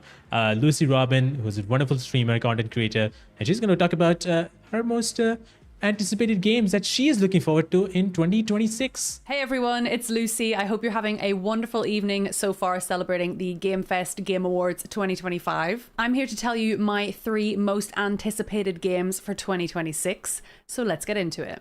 First up, it is 007 First Light. I am so excited for this one because it just looks like an action film that you can play, and that is what I want from a James Bond game. It is so cinematic, so over the top, and I love that you can complete the levels in different ways. It's very similar to Hitman. It's the same developer, so I'm super excited for that one. It's coming out in March, and it's actually the only game on my list with an actual confirmed release date. Next up is The Blood of Dawnwalker, which I am so looking forward to. It's from a new development studio based in Poland. They're called Rebel Wolves. A bunch of them used to work at CDPR. So this one, if you're a Witcher fan, I think you're gonna love. A lot of it feels quite familiar in the way that the gameplay works, but there's such a unique, interesting storytelling concept in this game that I'm so excited to see how it plays out. I don't know, every teaser they drop just leaves me more and more intrigued about this one. There's no set date, but they have said 2026, so fingers crossed we'll get it soon. And if you hadn't guessed already, my most anticipated game of 2026 is none other than Halo Campaign Evolved. This is the full remake of the iconic Combat Evolved, rebuilt from the ground up using Unreal Engine 5, and there's also going to be 3 completely new prequel missions featuring our Master Chief and Sergeant Johnson. I cannot wait to see those. With Halo turning 25 next year, it feels like the perfect way to celebrate the franchise and also welcome our PlayStation friends into the mix, as this is going to be the first Halo game ever to release on PlayStation. 2026 is shaping up to be a huge year for gaming. These are just my top 3 games, but there's so many more that I could have included in the list. What are you most looking forward to? Have a wonderful night celebrating gaming, and I will see you all very soon. Well, that was Lucy who's talked about her most anticipated games. I was not surprised that Halo was in her number 1 spot because she's a big fan of Halo, but Halo is like Campaign Evolved. I always keep on saying Combat Evolved because that's the original name, but Campaign Evolved, the remake of the original Combat Evolved, is coming up in next year sometime. And so because next year is going to be the 25-year anniversary, I'm hoping that made no sense, but I'm hoping that there is a multiplayer version of it out as well, because they need to do that for everybody to jump right in with the multiplayer, because Halo is one of the biggest thing other than campaign is the multiplayer, and then we all need the multiplayer for Halo campaign evolved. If they are doing it, they need to do this. So hopefully Microsoft, whatever they're doing, they would get to release the multiplayer version as well, because that would be great. And Campaign Evolved is coming for the first time, Halo, on PS5. Absolutely nuts. So that's coming out next year. But yeah, the games that she mentioned, I'm a big fan of 007, and I'm very much looking forward to 007. I know somebody mentioned here that 007 is something that they're looking forward to. I'm looking forward to as well. I'm a big fan of the studio themselves. They have made amazing Hitman games. They continue to do so.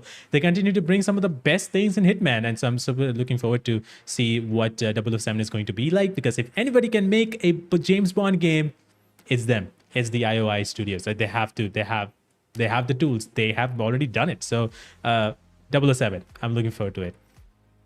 Of course, thanks for being here, Lucy. I really appreciate you taking the time, really, and thanks for joining me and talking about the games that you are looking forward to the most. There's so many games that I'm looking forward to the most. I, to be honest, have already forgotten the games I'm looking forward to. I'm sure I'm going to take a look at the list and be like, okay, that game, and that game, and it's probably going to be 50 games. And I'm sure that I will only be able to play like 5 of them and not 50 of them, or finish, to be honest, 5 of them, or maybe 3 of them. I don't know. I'm very bad at finishing video games. But Dracula mentioned about Wolf Among Us 2. I don't know about that, man, anymore. Telltale Games, I don't know what they're doing. As far as I know, Dispatch, who are some of the people who worked on Telltale Games before, they were working with Telltale to make the next game, The Wolf Among Us 2. But somewhere along the lines, they left and they worked on Dispatch. And so they don't know themselves what's happening with Wolf Among Us 2. They would love to have that, released, but Telltale has not given or not said a single word about Wolf Among Us 2. So obviously the hopes are at the Game Awards. Obviously the hopes are going to be at the Summer Game Fest. I don't know what's happening. They have been radio silent, and I don't know what's going on with Telltale, but I would love to see Wolf Among Us 2. However, it's been such a long time since they announced that game.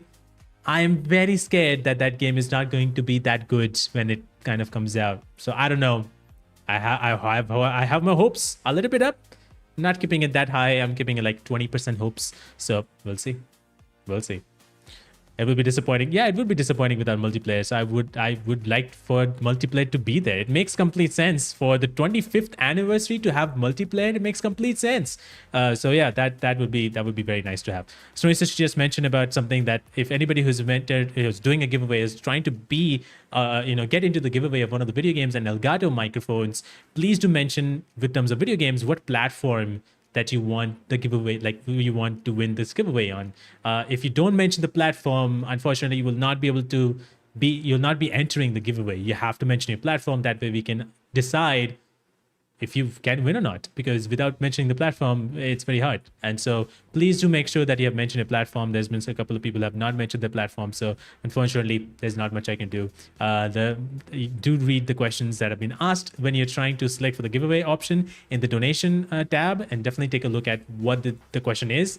And please do answer with the email and your platform preference, so that it helps us out a lot to choose and to enter you in the winner in the giveaway category. Yeah, looks like Wolf Among Us 2 is stuck in the the development hell, but it's been 6 years. It's been a long time, so I'm a little bit iffy about that game. I don't know. But again, thank you everybody again who has been involved and joined this show. I really appreciate you guys, and for donating over $480. I really appreciate that a lot. That means a lot to me, and even though we have a goal of $4,000, and I'm sure that it's probably not going to be possible to reach that today, but I would highly appreciate if you guys could share the stream around and let everybody know that there is a fundraiser going on right now, and with the celebration of Video Game Awards. So if you want to do that, definitely do that. If you can't, donate. But if you want to donate, please do donate. Any amount really carries a lot. So definitely make sure to click the link in the pinned comment, and click the link in the description down under the stream, or you can type in !donate in chat to find the link as well, and donate whatever amount that you want. But yeah, moving forward we're gonna take a look at the next nomination, and it's one of my favorite ones because every single game, and I love story games. If you guys didn't know, I love story games. One of those things that I really enjoy a game, because if the story is good, I'm going to be playing that game, and I'm going to be going in fully and finishing the game if I can.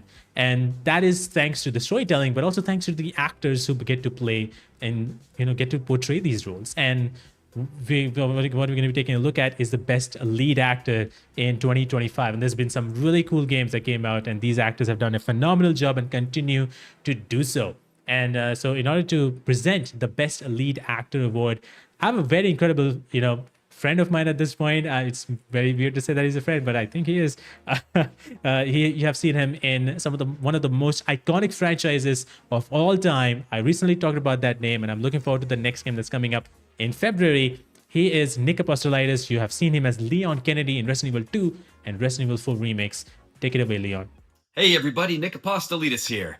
Now, I have been gaming a very, very long time, so I don't have to tell you that every character in a story is important, but the role of the lead character is especially unique because the player is going to control where they go, how they move, how they fight, and their lives, their experiences, and their journeys unfold right before our eyes.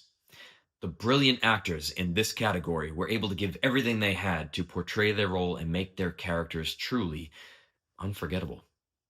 So without further ado, here are the nominees for Best Lead Actor.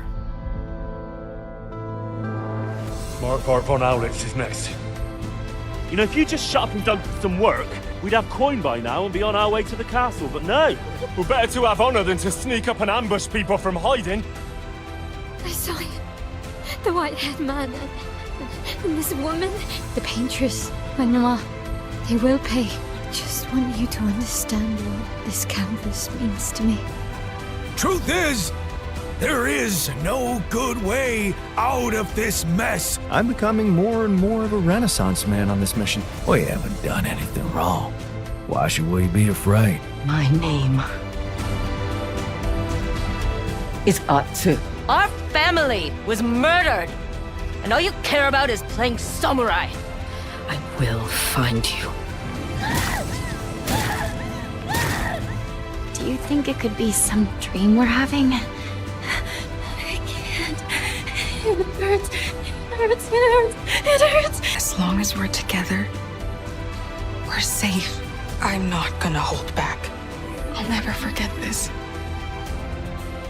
Being here with you.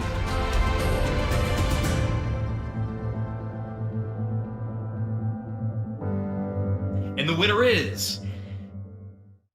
I bet you really want to know, don't you? Without further ado, it's my friend, Tom McKay from Kingdom Come: Deliverance Part 2. He made Henry such a lovable character, and he really deserves this because I got to meet him this year, and he is a lovely fella. Congrats, Tom. You rock, and congrats to every other nominee. You deserve to be here. Enjoy the rest of the awards.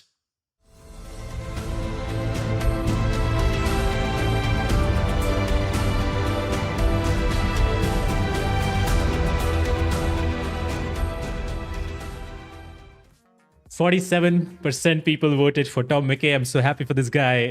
Tom is amazing. He's an incredible human being, and he has done such an incredible job as Henry, and he has been hungry for a while. And I'm so happy that a lot of people, voted for him, and he's amazing. Congratulations to Tom. And I got the opportunity to speak to him earlier this year in March about KCD2. We jumped in all the way for the story segments and everything that he has done, and he's amazing. So they're all amazing. That's true. They're all amazing. And these are great actors. And Henry, Tom McKay definitely deserves it because they've done such an incredible job. But everybody has done an incredible job, including Jennifer English, including Alex Jordan. He has done an incredible job playing 11 different characters in one game. So many incredible actors have done an incredible job. Olivia Lepore as Swan. She's amazing in that game as well. So everybody has been amazing and incredible. And there's so many other actors who are probably not in the nomination, but they have done an incredible job. If you like any game and if you like any actor and their performance, please do celebrate them. Please do go online, talk about them, mention their names, tag them along, let them know that they've done an incredible job. So it's these nominations and this category is not the one and only. And I will have to remind everybody that none of the awards and none of the categories in any of the awards doesn't make that those are the only ones. Every single actor have done a phenomenal job. And if you think that one specific actor on a specific game has done a phenomenal job, please do share about their success story. Please do share about what they mean to you and how they have affected you, and when you're playing the game, do tag them, do let them know, and because that's what matters to them the most. And I'm very happy that everybody loves actors and their performances, and I try my best to share some of these stories with my podcast. So if you guys haven't already listened to any of the podcast episodes, definitely take a look at Behind the Voice podcast. It's every single week there is a new episode coming out from some of the video games, some of the best video games out there, and I got the opportunity to talk to almost everyone, to be honest, actually almost everyone in the nomination that you just saw for the best lead actor, except Susie Young. But I got to talk to Susie Young and Jennifer English. I got to talk to everybody else. So if you haven't already, take a look at Alex Jordan's interview, Tom McKay, and Olivia Lepore as well, who I spoke to about all of their, and then share their stories about how they played their roles and what they think about video games and their acting journey and everything in between. So if you haven't already checked out any of the episode, there's a link in the description of this stream to check out the entire playlist of over 120 interviews that you can check out right now with some of the actors of your favorite video games who have played your favorite video game characters. So definitely take a look at that. What did you miss? You missed everything. I'm just kidding. You just found out that Tom McKay has won the Best Lead Actor award, which is amazing. So yeah, that's what you have seen just now. Tom McKay definitely has worked as Henry for 10 years. Just insane, Swan's voice. Swan is amazing. Olivia Lepore is absolutely phenomenal. I will say that.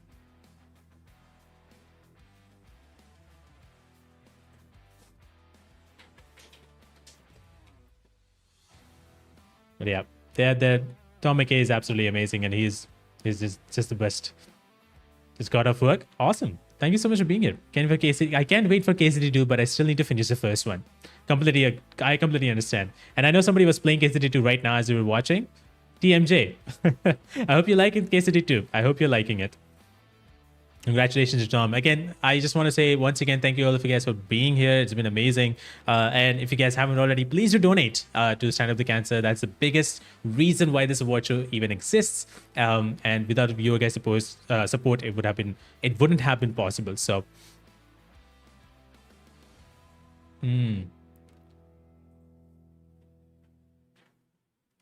but yeah, sorry about that. I've been trying to take a look at everything. But yeah, Expedition 33, yes, definitely. Multiple great performances. And like I mentioned before, there's so many actors who have done such a phenomenal job. And I know a lot of people sometimes talk about voice actors, and that's great. They have done an amazing job. And I just want to quickly mention that Expedition 33 for games like specifically Expedition 33, and there's some other games as well where motion capture actors do a lot of great jobs. And you have seen in Expedition 33 where motion capture, performance capture specifically, they do such a great role, and they're actors. They're basically actors. So I call them as actors, and those actors have done a great job. Especially, for example, Maxence has done a great job playing Gustav and Verso, and because of him, they exist. And obviously, Ben has done an incredible job as Verso, being a voice actor, but all of that was also given by Maxence, and he has done an incredible job to give Maxence gave life to Verso, and that allowed Ben to give even more meaning to Verso, I would say, or even more depth to Verso.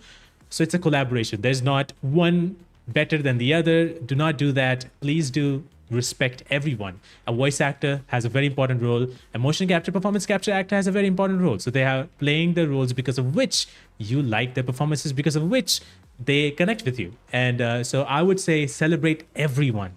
You have played 10 games and you like every single actor of all those 10 games.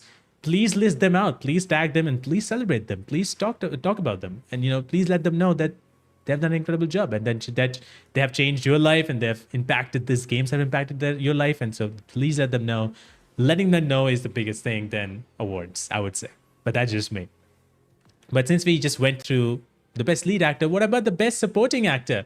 We have to make sure that every single game has lead actors, but also actors that support the lead actor, sometimes support the whole story.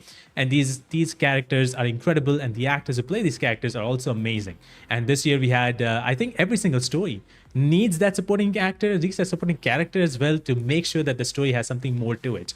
And so I have the incredible privilege to have an amazing actress who have been in a game recently that you guys might have heard about or might have played. I'm not sure. It's a very small game. Maybe not a lot of people know about it, but it's a game called Dispatch.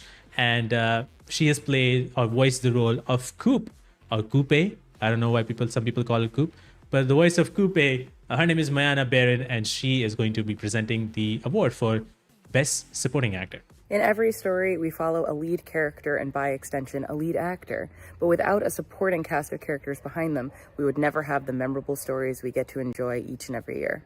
Here are the nominees for Best Supporting Actor. You lost me years ago, and I lost you. This is our shot. It might be our only shot. No, you don't get to lecture me on family. Family is complicated. Oh, Dentes Fortuna you are! And to think, I drank a toast with that fucker! Christ! Kiss our asses! You're wondering if maybe you should have built yourself a life of meaning. La famiglia!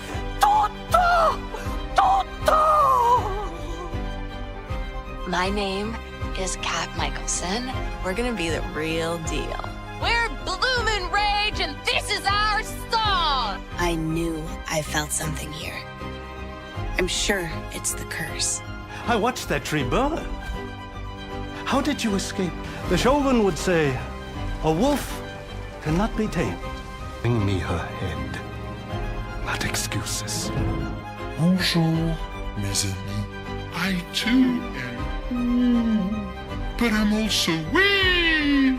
So the wee balances the.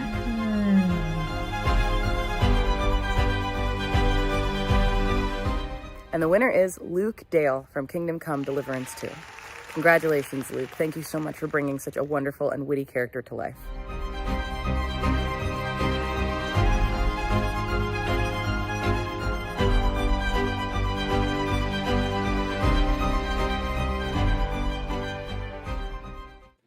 Luke is amazing, and he is just a wonderful fella.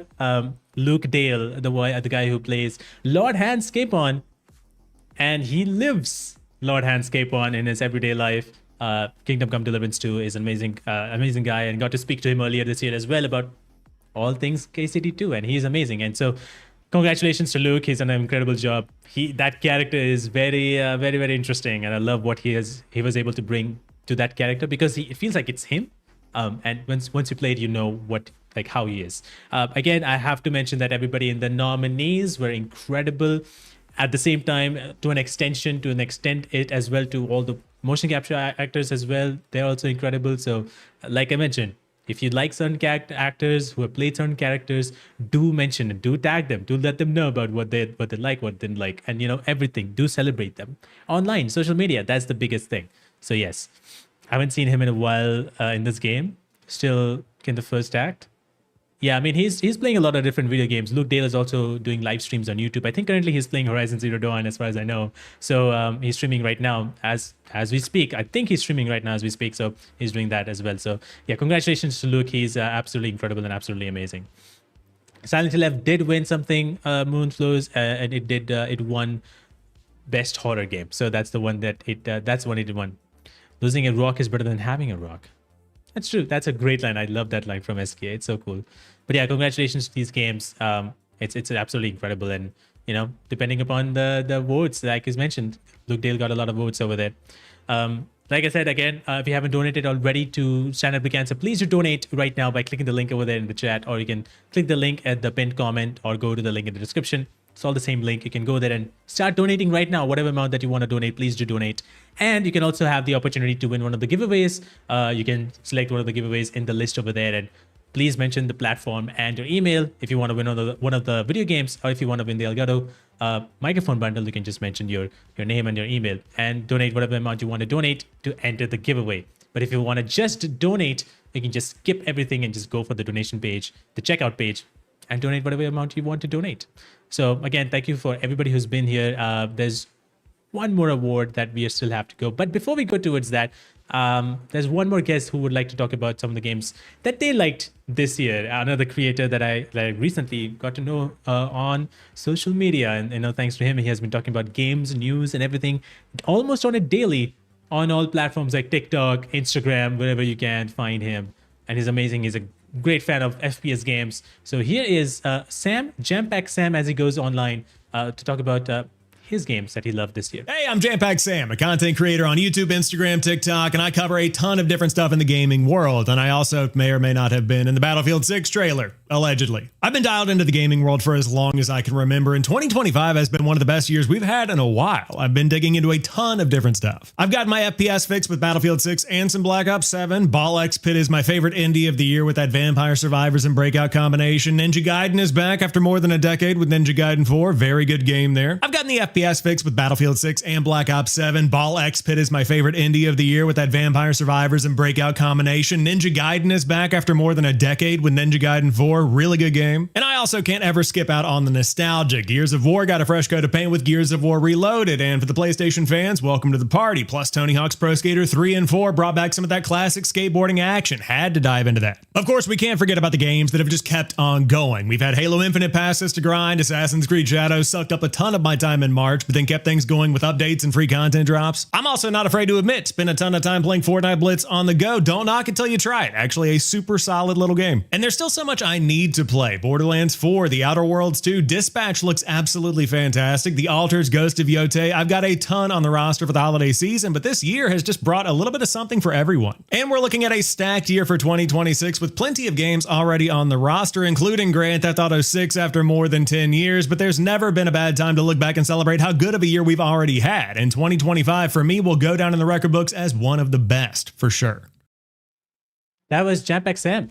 He loves talking fast, but like he's one of the very cool content creators who talk about video games, stories and news of video games on Instagram, on YouTube, TikTok, wherever you can find him. Jam-Packed Sam is the way he goes. And he loves his FPS. He's a great, like a big FPS fan. And I know he covered like one for Halo when the Halo campaign Evolved kind of came out. He was in the press event. And so he has been covering Battlefield 6 as well. Not a fan of Black Ops 7, even though he mentioned it. I don't think so he's a big fan of Black Ops 7 because I don't think so anybody is a fan of Black Ops 7 the way it came out. But yeah, that was the Jam-Packed Sam who talked about the games that he liked and this year and what he's playing right now. And he has played a lot of video games. Unlike me, I played a lot of video games, not finished a lot of video games. That's a different story. Hope, how's it going? Welcome on in. Thank you so much for being here. And yeah, it's been a wonderful time, talking to you guys and celebrating video games in the best way possible with awards. And it's really cool. And like I said, if you haven't donated already, as I mentioned, Stand Up to Cancer, please do donate right now by clicking the link in the chat and donate whatever amount that you can. We are slowly getting towards the end of the show. Again, I just want to say thank you to everybody who has been here and who has supported and came here for the show. It's been wonderful, and I'm looking forward to next year. I'm looking forward to see what's going to happen next year. I'm looking forward to release more episodes for Behind the Voice podcast. Every single week, you will be seeing one episode every single week till the end of December. So, strap in and make sure you, have the notifications on if you haven't already to make sure you are notified when the new episode drops. There's one coming up this Friday with Charlotte Hopner, the motion capture and performance capture actor of my L in Expedition 33. We got to talk about that. And in the next few weeks, you will get to hear from Alana Pierce, who was the voice of Malevola in Dispatch. You will hear from Jennifer Hale, who has been Commander Shepard in, the game that you know about, Mass Effect, and a lot of different games and a lot of different animations. She's been a part of so many video games. One of the Guinness Book of World Records holder of most prolific voice actor in video games. Then you'll get to hear from more actors like Abby Trott and AJ Beckles from Dan Da Dan Anime. They're the English voice actors of Momo Ayase and Okarun from Dan Da Dan. So you're going to be listening from them as well. Very excited to share all these episodes in the next few weeks. I'm looking forward to see your guys' reactions, what you guys think about it. And yeah, I'm very, very much excited for it. But as we said about like games that I'm looking forward to, I'm definitely looking forward to a lot of games next year. There's one game in particular that I'm very interested because they've never done this before from a studio that was, like I said, very interesting to find out that they're doing this kind of game, but very, very excited that they are making this kind of game. So this is a game called Aphelion. I think that's how you pronounce it. It's a game made from Don't Nod Entertainment, who have made games like Life is Strange and Lost Records, Bloom and Rage. This is one of the most interesting games I've seen from those guys because those guys have most of the time made the choice-based games. So this one looks a little bit different. Let's take a look at the trailer real quick.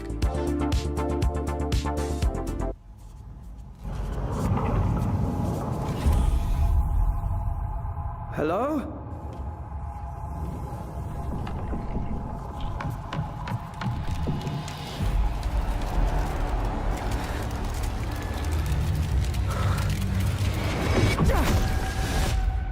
That wasn't in my head.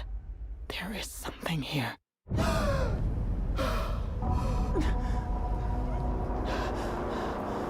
Thomas.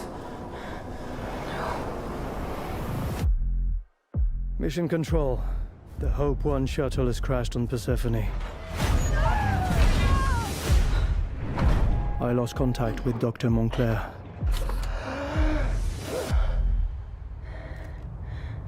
Hang on, Thomas.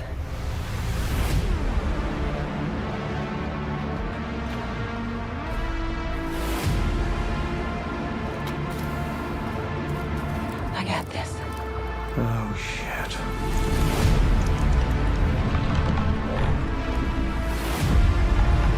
I'm not alone. What the hell? It's stalking me.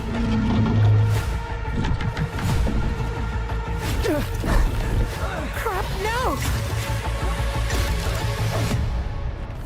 Oh, no. No, no, no, no. Mission Control. Anybody copy?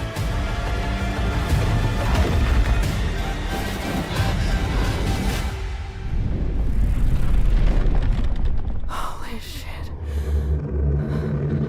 What are you?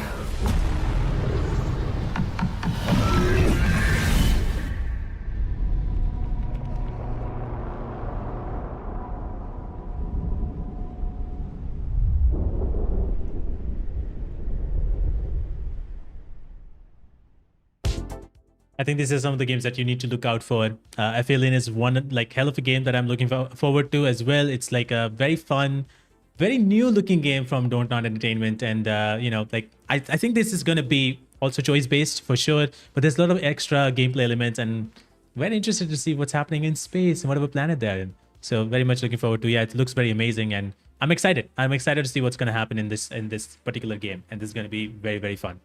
Well, I think we are closing in on the show. The last award is here, and just so you know, this is the Game of the Year award, and after that, we'll be giving away. We'll be telling the winners for the giveaway of all the games that and Elgato Wave, microphone bundle as well. We'll be telling you or revealing the winners for the giveaway. So it's almost time, almost there. Right after the Game of the Year award, we'll be showing that. But you know, Game of the Year is like one interesting topic. Obviously, you know, we all know that video game, like everybody talks about which game is the Game of the Year, which game is your Game of the Year, and it's very hard to really talk about which game should be Game of the Year because there's so many incredible games, especially this year, especially 2025. We have so many incredible video games, and it is very, very hard to find out like one game that is Game of the Year, you know. And I've always talked about that. There's, for me specifically, I don't have one game as the Game of the Year. For me, I have bunch of games as my Game of the Years. Like these are games that I would highly recommend people to check out. Definitely recommend. You have to play them kind of recommendation. And I will have like 10 games in my list. So I don't have one game. So it's ultimately extremely hard for me to really boil down to one game. But you know, you guys voted, 5,000 of you voted for one winner. But let's take a look at who the nominees are for Game of the Year of 2025. Let's go for it.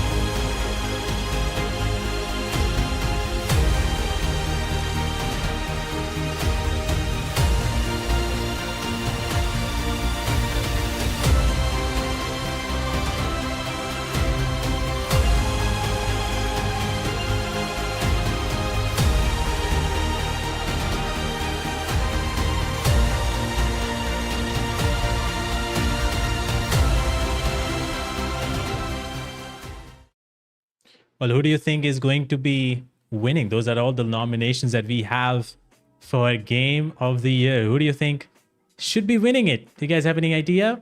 Do you guys have any idea of who could that game be? Because I was very interested on the winners when I saw the winners. Basically, I was very interested to see like, oh, this is interesting. I'm very, very happy to see how people have voted for this. But are you guys ready to see who has won it? My Game of the Year is Expedition 33. My favorite game is Dispatch. That's awesome. GTA 6. You're right. GTA 6 it is. I haven't played Expedition 33 or Dispatch, but they both look so cool. I hope you get the time to play Snav because those are amazing games. Dispatch is like a shorter game, so I think you'll be able to finish it quickly. It's a weekend binge. So if you can do that, Dispatch is the one. But here are the winners. Let's see, let me increase that thing. Expedition 33 wins by like just a small margin of 2%. Expedition 33 is the winner based on everybody has voted. Expedition 33 gets the win for GameFest Game Awards. And KCD2 is like 42.3%. So congratulations to really Sandfall. To be honest, Sandfall and Kepler, the publisher, for, you know, making such an incredible game. Like we have all seen so many people talk about the game, and rightfully deserved, you know, because these games, that game is insane, and I still think about that game all this time, and it's incredible to see how this game has done. And so look at those votings, 42.3%, and just a little bit above is Clair Obscur Expedition 33. Well, again, if you guys haven't played KCD2 or played any of these games, including Hollow Knight Silksong or any of the games that I was mentioned in the nomination, Ghost of Yute as well. If you haven't played any of these games, definitely do check it out if you can. I know there's so many games. To be honest, it's very hard to check out all these games. KCD2, for instance, is a long game. It's an RPG, one of the most craziest RPG experiences you will ever experience. So if you can have the opportunity and if you have the game, definitely check it out. Or if you want to, you can actually win a giveaway right now. But yeah, KCD2 is amazing, and Clair Obscur Expedition, and all these games are absolutely incredible. Will there be a list of the nominees? Yes, there will be, but you have to wait a little bit till the list comes out. It will be on my website, but I think it will be up hopefully by tomorrow around this time. So you'll have to give me some time over here. But yeah, there will be a list of nominees in my website, which is behindthevoice.net. But you will get to see that. I can share that as well later on, but it will be there. All the nominations are amazing. Yeah, Expedition 33, hell yes. Congratulations to these guys. Personal Game of the Year, awesome. That's amazing. Definitely gonna play Expedition 33 next year. I'm hearing so many good things about it. I hope you get the opportunity, man. I hope you do. It's a most played story game this year. I've almost 4 days played. That's insane. That's amazing. Yeah, Expedition 33 is absolutely incredible. What a definite like amazing game. And you know, we all cannot really talk enough about what a brilliant game that is. And you know, it's just amazing.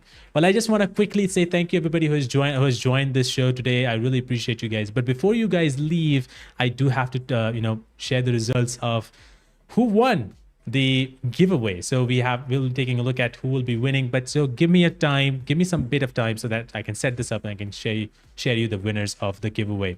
I'm starting out from Dying Light the Beast for PC and PS5. We're going to start off with PC first. And it's interesting how many people have done it. So thank you so much, guys, for, again, donating. It means the world to me. But give me a while till I set up. But I would love to know from you guys, what are the games that you guys played this year, apart from, let's say Expedition 33. Let's say your number one game that you played this year. What are the games you guys played this year that was really, really fun for you guys, that you would recommend others to play? Games that you should play, or something like that you have in your mind that like, hey, you guys need to check this game out. Let me know in the chat, like what games you guys played today. It could be an older game, by the way, as well. Something that you played, something that released like 5 years ago, 6 years ago. What are those games? Let me know in the chat, like what games you have been playing and what games you would like to recommend people to play. Let me know in the comment section below. Let me know in the chat. It'll be incredible to see what games you guys have been playing, because I've been playing a little bit of games, but not of so many games, to be honest. If I had the time, I would have done that. I'm 30 hours in. I'm still in the first act. I'm pretty sure the game has so much content. It reminds me of Witcher. Yeah, KCD2 is very much reminds a lot of people about Witcher, and that's the beauty of it. So that is amazing. I love the fact that it reminds you of Witcher, because that game has a lot, and I have not finished the game, so that's great. This is an awesome award. Thank you so much, Niels, for saying that. It means a lot to me. Again, if you guys want to donate anything at all, please do donate. This is the last time. The stream is going to be ending in just a few minutes, and after we announce these award, the giveaway winners. So definitely, it's something. So definitely donate if you haven't already. The game also does a good job keeping you on the loop of what happened in the first game. Yeah, I think you can play KCD2 without playing KCD1. If you play KCD1, it will be better, but You can play directly KCD too. I'm not speedrunning gamer, but it's so fun. Pentiment. Yeah, I've heard about Pentiment. I wish I would love to play that game. I've heard so much about Pentiment. Just finished Final Fantasy 15. That's a game that I have not played yet. I mean, I've not finished yet. I have that game. I haven't finished that game. I played that game 3 times. I just couldn't finish it, unfortunately. Not that I don't like it, the game. Some other game came out and it took my attention away. I don't know if you guys have that. Dispatch, Witcher, Arkham, Ghost Runner 1, Split Fiction, Little Nightmares. Great recommendations. Great recommendations. Thank you so much, Moonflows, for saying that. I did a good job. I appreciate you very much. Loved all these games. I played them this year. That's awesome. Like, Arkham games. I think all the Arkham games are amazing. Persona 3 Reload. I know I think Snowy Sushi loves Persona as well. There's a lot of people who love Persona. And like, I think anybody who has played Clair Obscur also loves Persona. I have not played that game, unfortunately. Alan Wake 2. Midnight Fight Express. I mean, that's a fantastic game. TMJ that mentioned Midnight Fight Express. Fantastic, fantastic game. All right, let's take a look at the winners. So here is the wheel that we'll be taking a look at. And here are the people who have donated for Dying Light the Beast's PC giveaway. So let's see who the winner is. We're going to spin the wheel and find out who is going to be the winner. And the winner of Dying Light the Beast on PC is Diego Ramos. Congratulations, Diego, for winning the PC giveaway of Dying Light the Beast. I hope you like it. But that's not one. We're going to be giving 2 winners for the PC section. So here's the second winner for the PC Dying Light the Beast giveaway, and that will be, it looks like it's going to be Skull. Skull. Congratulations on winning the giveaway for Dying Light the Beast on PC. That's amazing. Congratulations. I hope you have a wonderful time. This was for Dying Light the Beast on PC. Now we're going to take a look at Dying Light the Beast on PS5. A few people have voted for PS5 as well. So again, bear with me as I'm going to take a look, and we're going to take a look at the results. We're going to pick a winner with a randomly picker, and we're going to see who's going to win. Again, some of you guys have not been able to provide your full name, so it's been hard. So we have taken the names from your email, and hopefully that will be enough. But yeah, let's take a look, shall we? Again, I appreciate all of you guys who have been talking about the games that you guys like. I personally like Alan Wake 2. Great game. And I really, really appreciate what that game is. I'm looking forward to Control 2. I'm looking forward to Max Payne remakes. It's going to be exciting. Is there any game that you're guys looking forward to next year? Like you have a list of games that you're looking forward to next year? Because I always have a list of games, which I always forget. But do you guys have any specific games that there will be? Hunter, if you have not mentioned your name, if you mentioned the platform, it would be harder to keep your name in, because I don't know which platform you were focused on.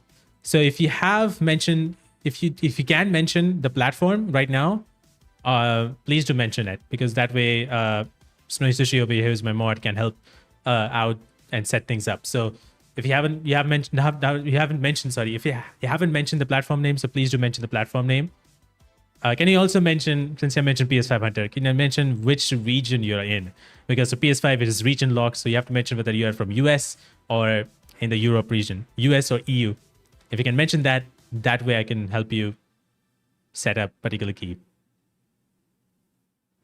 So please do mention about that. Again, we're giving away some of the obviously giveaways of Dying Light the Beast, and we're going to move on one by one from Dying Light to Expedition 33 to KCD2, and finally to Elgato, the microphone giveaway. So please do mention your if that's the case, then it's PC.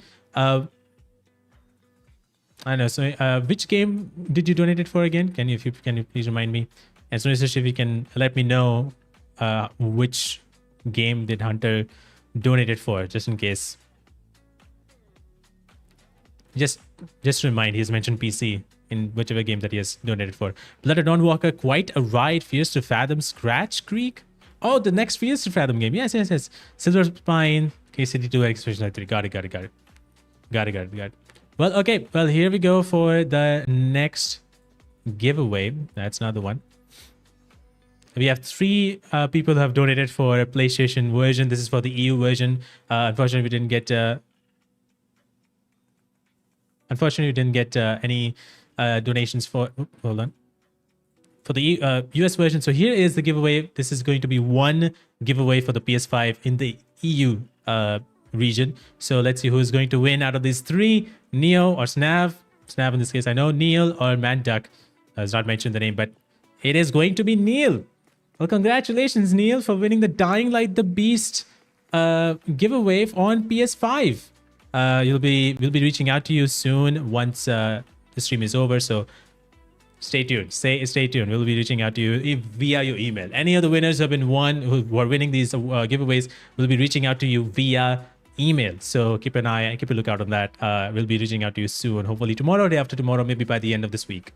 So yeah, we're gonna move along to the next giveaway, and the next giveaway should be about Clair Obscur Expedition 33. Again, 2 codes for PC and 2 codes for PS5. 1 for PS5 in the US, 1 for PS5 in the EU. We'll be giving away the winners. So Sushi, if you can help me out here, that'll be great. Reanimal. That's a great game. I love Reanimal. Again, keep on letting me know about the games that you're looking forward to, because there's so many games coming out next year. Quantum Break is a banger. Quantum Break is definitely a banger. Gears of War. Are you looking for E-Day? I'm curious about what E-Day is going to be like. I'm looking forward to see how the Gears of War E-Day is going to be like. I don't know. RE9, definitely looking forward to GTA 6. Mouse PI for hire. What a game. Fable, I'm not sure what's happening with that game, but hopefully we get to see. Wu-Tang, Rise of the Deceiver. We'll see. So excited to play it. Yeah, there you go. Congratulations, Niels. I hope you like it, because I think Dying Light the Beast is actually very, very fun. Silent Hill World Remake. I do not know if that game is going to be released next year. To be really honest, I'm not entirely sure, but we'll see. All right, just give me a moment, guys, as I'll be noting down the names one by one, and we'll go with the giveaway for KCD for Expedition 33 on PC. Now let's take a look. You have to be a little bit patient here.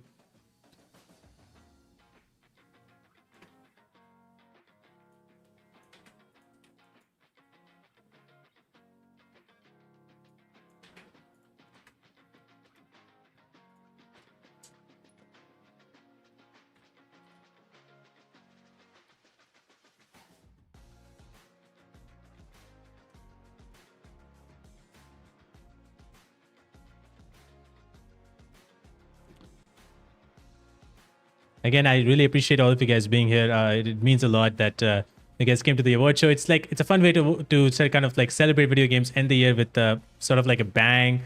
Not only celebrate video games, but also raise funds for Stand Up to Cancer, and that's something that is very special to me. So thank you so much, guys, for being here and really supporting the channel and supporting the show as well. It really means a lot that you guys came here. So I really, truly appreciate it. And again, apologies for taking some time to set everything up. But let me go with the next giveaway, which is going to be for Expedition 33 on PC. We have all these people who have donated for Expedition 33 and tried to be in and see. Let's see who is going to be the winner for PC. There will be 2 winners. We'll be announcing 2 winners right now. So let's roll the wheel to find out who is going to be winning for Expedition 33 on PC. And it's going to be, looks like it's going to be Carly. Congratulations, Carly, for Expedition 33 on PC. You won it. Let's spin it again to see who's going to win the second PC winner, who is going to be, as we're spinning the wheel, and it's going to be none other than Hate. Congratulations, Hate, for the PC giveaway. You have won the Expedition 33 on PC, which is on Steam specifically. We'll be sending out codes to you once things are done. So congratulations. Thank you so much for your donations.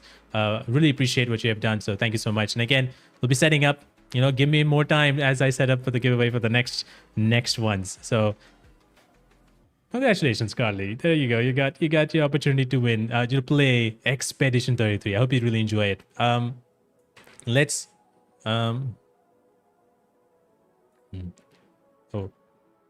well, this is going to be very interesting, because for Expedition 33 on for Expression 33 on the PS5. We have 2 donations.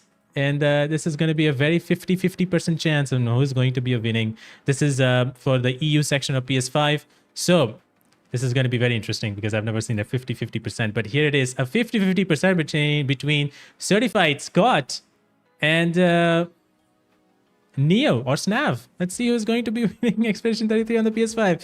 50-50% chance, anybody's game. Let's see who's going to be the winner for Expedition 33 on the PlayStation. It is Neo Snav. Congratulations, Snav, for winning the Expedition 33 on PS5. This is on the EU edition, so congratulations. Thank you so much for donating. Anybody who has donated as well. If you have not won, you know, it's all good. There's always another year we can win more giveaways. But thank you everybody who donated on this, you know, cause. It really appreciated as well. So your donation has not been lost. So I appreciate it very much. Next up is going to be KCD2. We're going to take a look at who's going to be winning now. KCD2 is going to have all platform PC, PS5, and Xbox. So we have 2 giveaways for each of these platforms: 2 PC, 2 PS5, and 2 Xbox. So let's take a look if Snowy Sushi can help me over here. That would be very good. Again, I appreciate all of you guys for tuning in and for donating for this cause. Again, if you haven't donated already, you can donate right now. We have $500 in. The goal was $4,000, which is completely fine. We have not reached it, but $500 is amazing. Thank you so much, guys, for donating. But if you haven't already donated yet, do donate. It's a great cause. Even if you're not donating for the giveaway, because you know, again, you can still just donate in general. We are not going to be accepting any more giveaways donations right now, but you can donate in general right now by clicking on the link in the chat and everywhere and just donate. So definitely do donate for this amazing cause if you haven't already. And keep in mind, if you cannot donate right now, there's always more opportunity. The donation link is going to stay up for the next week. So definitely let everybody know about this donation and donate if you can. That'd be great.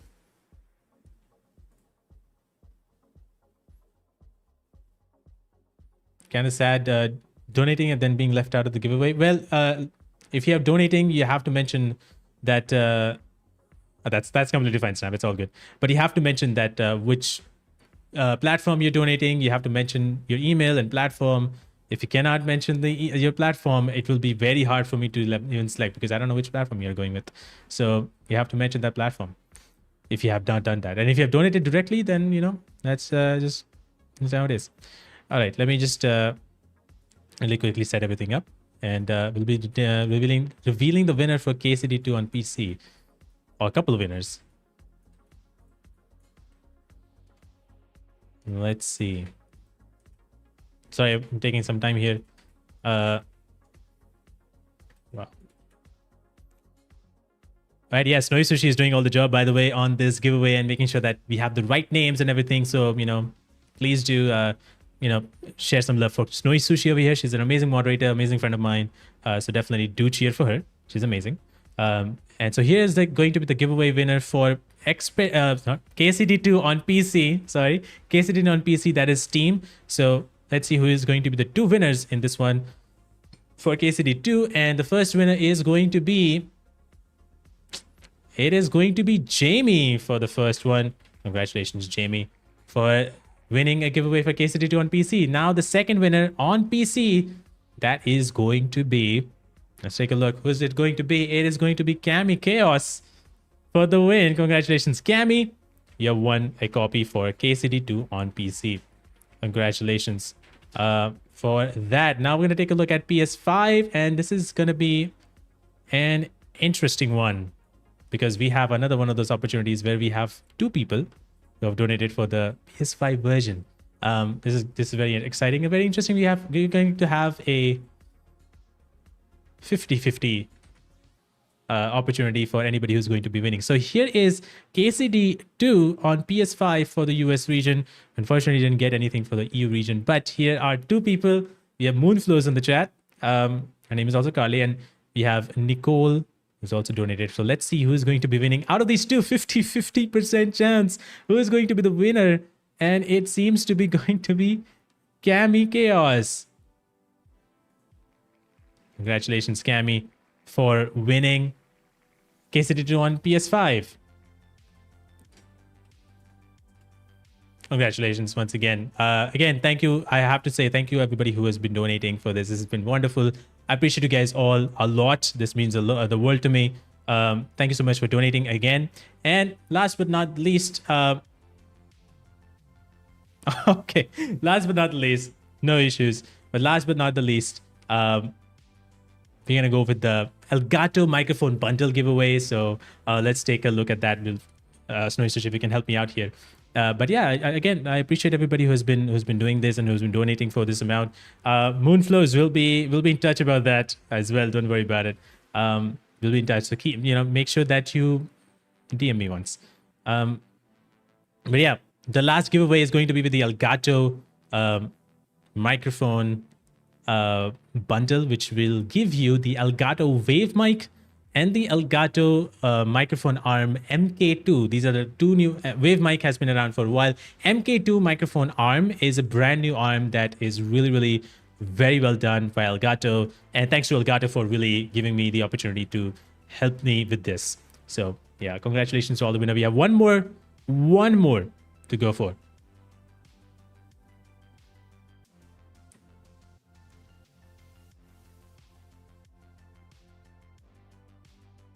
So as we wait for the giveaway to be done again, take some time.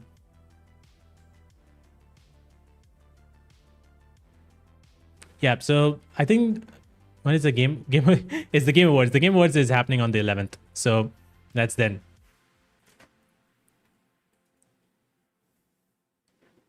The Game Awards is happening on December 11th. So I'm excited for that one as well.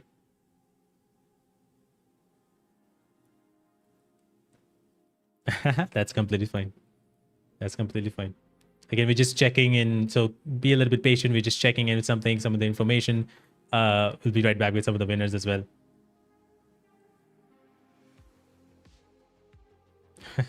All right. I'm just going to list out the people who can be winning, who have entered for the giveaway of the Elgato thing. So let's take a look.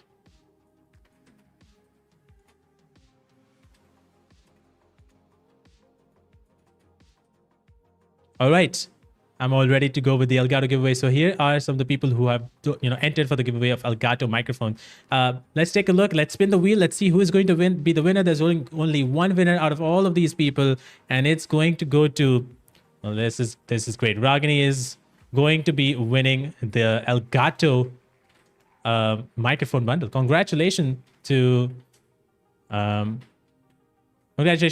for winning the Elgato microphone bundle. Appreciate you guys once again for donating the amount. It really means a lot to me for you guys to donate for this award show, and also for coming to this award show, for being here. I really appreciate all of you guys for doing this so much and for supporting Stand Up to Cancer and really coming by to this show. It means a lot to me, and you guys have been amazing. So congratulations to everybody who's been here, and for everybody who has been donating so far. It means the world to me, and for you guys for being here. 95 likes, 51 people of you have been here. So thank you so much for coming by. I'm very excited to do this next year again. Last year we did this as well. This year we did it again, and next year I would love to do this award show, GameFest Game Awards, once again, and bring this show to you. I hope you guys really enjoyed this show. Please let me know your thoughts. If you guys have anything to say, please let me know. I would love to hear your thoughts about the award show in general. What do you think about it? What do you feel about this live stream? Did I do a good job? Did you guys enjoy it? Let me know all about that in the comments right here. I would really appreciate it. Again, I just want to really quickly say thanks to Warhorse Studios, Sandfall Interactive, Kepler Interactive, Techland Games for giving me the opportunity to give away codes for Expedition 33, KCD2, Dying Light the Beast, as well as to Elgato for giving me the opportunity to give away Elgato microphone bundle. Thanks to all of them for giving this, giving me the opportunity to do this giveaway, as well as to all the guests, all the actors from these different video games, and all the guests, all the content creators who came along to be a part of this show. Thank you to all of those guys to take some of the time of their busy schedule, I'm sure, to come by to this show and be a part of the show in the best way that they could. And taking out the time, it means a lot to me. And for all of you guys to take out your time from your day to come out and just watch like 3 hours. I don't know how many of you guys have been watching it from the very beginning till now. It's been almost 4 hours. So thank you so much, guys, for sticking around. If you did from the very beginning till the very end, that means a lot to me. So thank you so much. I really, really do appreciate it.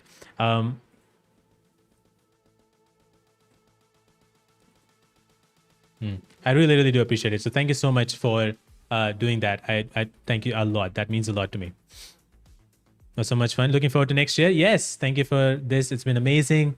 You and Story did great. A fun stream, celebrating games and helping great cause. Thank you so much, Moonflows. Really fun stream. Thank you so much. You're the best, man. I appreciate that very much. You did a good job, mate. Thank you. We still want the version of People Been Dutch. Yep. And amazing people. And yeah, people are amazing. Thank you so much, guys, for being here and for being such a lovely guest of people. Now, if you guys haven't already, there's new episodes coming out for Behind the Voice podcast. There will be new episodes coming out every single week. Be sure to tune in and hit the notification bell icon if you're interested in knowing more about from actors like Charlotte Hoffner, who has done the motion and performance capture from Mael in Expedition 33. That's coming up this Friday. Then next week we'll get to hear from Alana Pierce, who's the voice of Malevola in Dispatch. We'll get to hear from her next week. The week after that will be Jennifer Hale, Commander Shepard, and a variety of other characters that she has done in video games and animation. You'll get to hear from her on the 3rd week of December. And on the final week of December, you'll get to hear from Abby Trott, AJ Peckles, the English voice actors of Dan Da Dan Season 2. We'll talk about specifically Season 2. Momo Ayase and Okurun. We get to know from them about their opinions and their things of what they think about Season 2 and what they are looking forward to for Season 3. So you get to see and hear all about it in this month specifically, in the next 4 weeks. Stay tuned for that. And I'm excited to do the live stream of the Game Awards this December 11th. I'll be doing it right here on this YouTube channel, and we'll be watching it all together to celebrate their version of best video games and obviously world premieres and everything. So it's going to be an exciting day for them on December 11th. I'm excited to watch that show as well. So I hope to see you guys there as well, and we can watch it all together. Thank you so much, guys. And if you guys haven't already known, there's a lot of things happening. If you haven't already, follow me on all social platforms. You can find the link of all the social platforms in my description of the stream. On Twitter or Instagram, you can follow me there if you love to know more about what's going on and everything and all the updates. Thank you so much, guys, for everybody for being here. I really appreciate it. And we'll be getting in touch with all of you, all the winners who have won all these giveaways. We'll be getting in touch with you soon via email.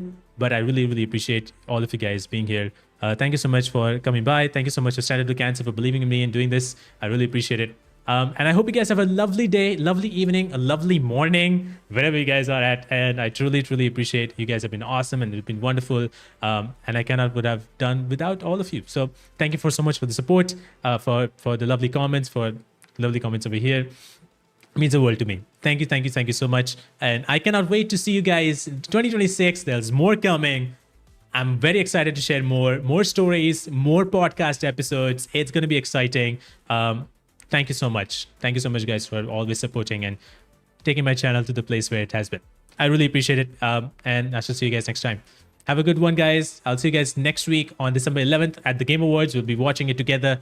And yeah, it's been a wonderful day. Thank you so much, guys, for coming by, and hope you have a wonderful day. Play video games, celebrate video games in the best way that you can online, talk about them, and, let them know that you love video games. Video games, everybody. It's been amazing. Thank you so much for joining. I'll see you guys next time. Take care. Bye-bye.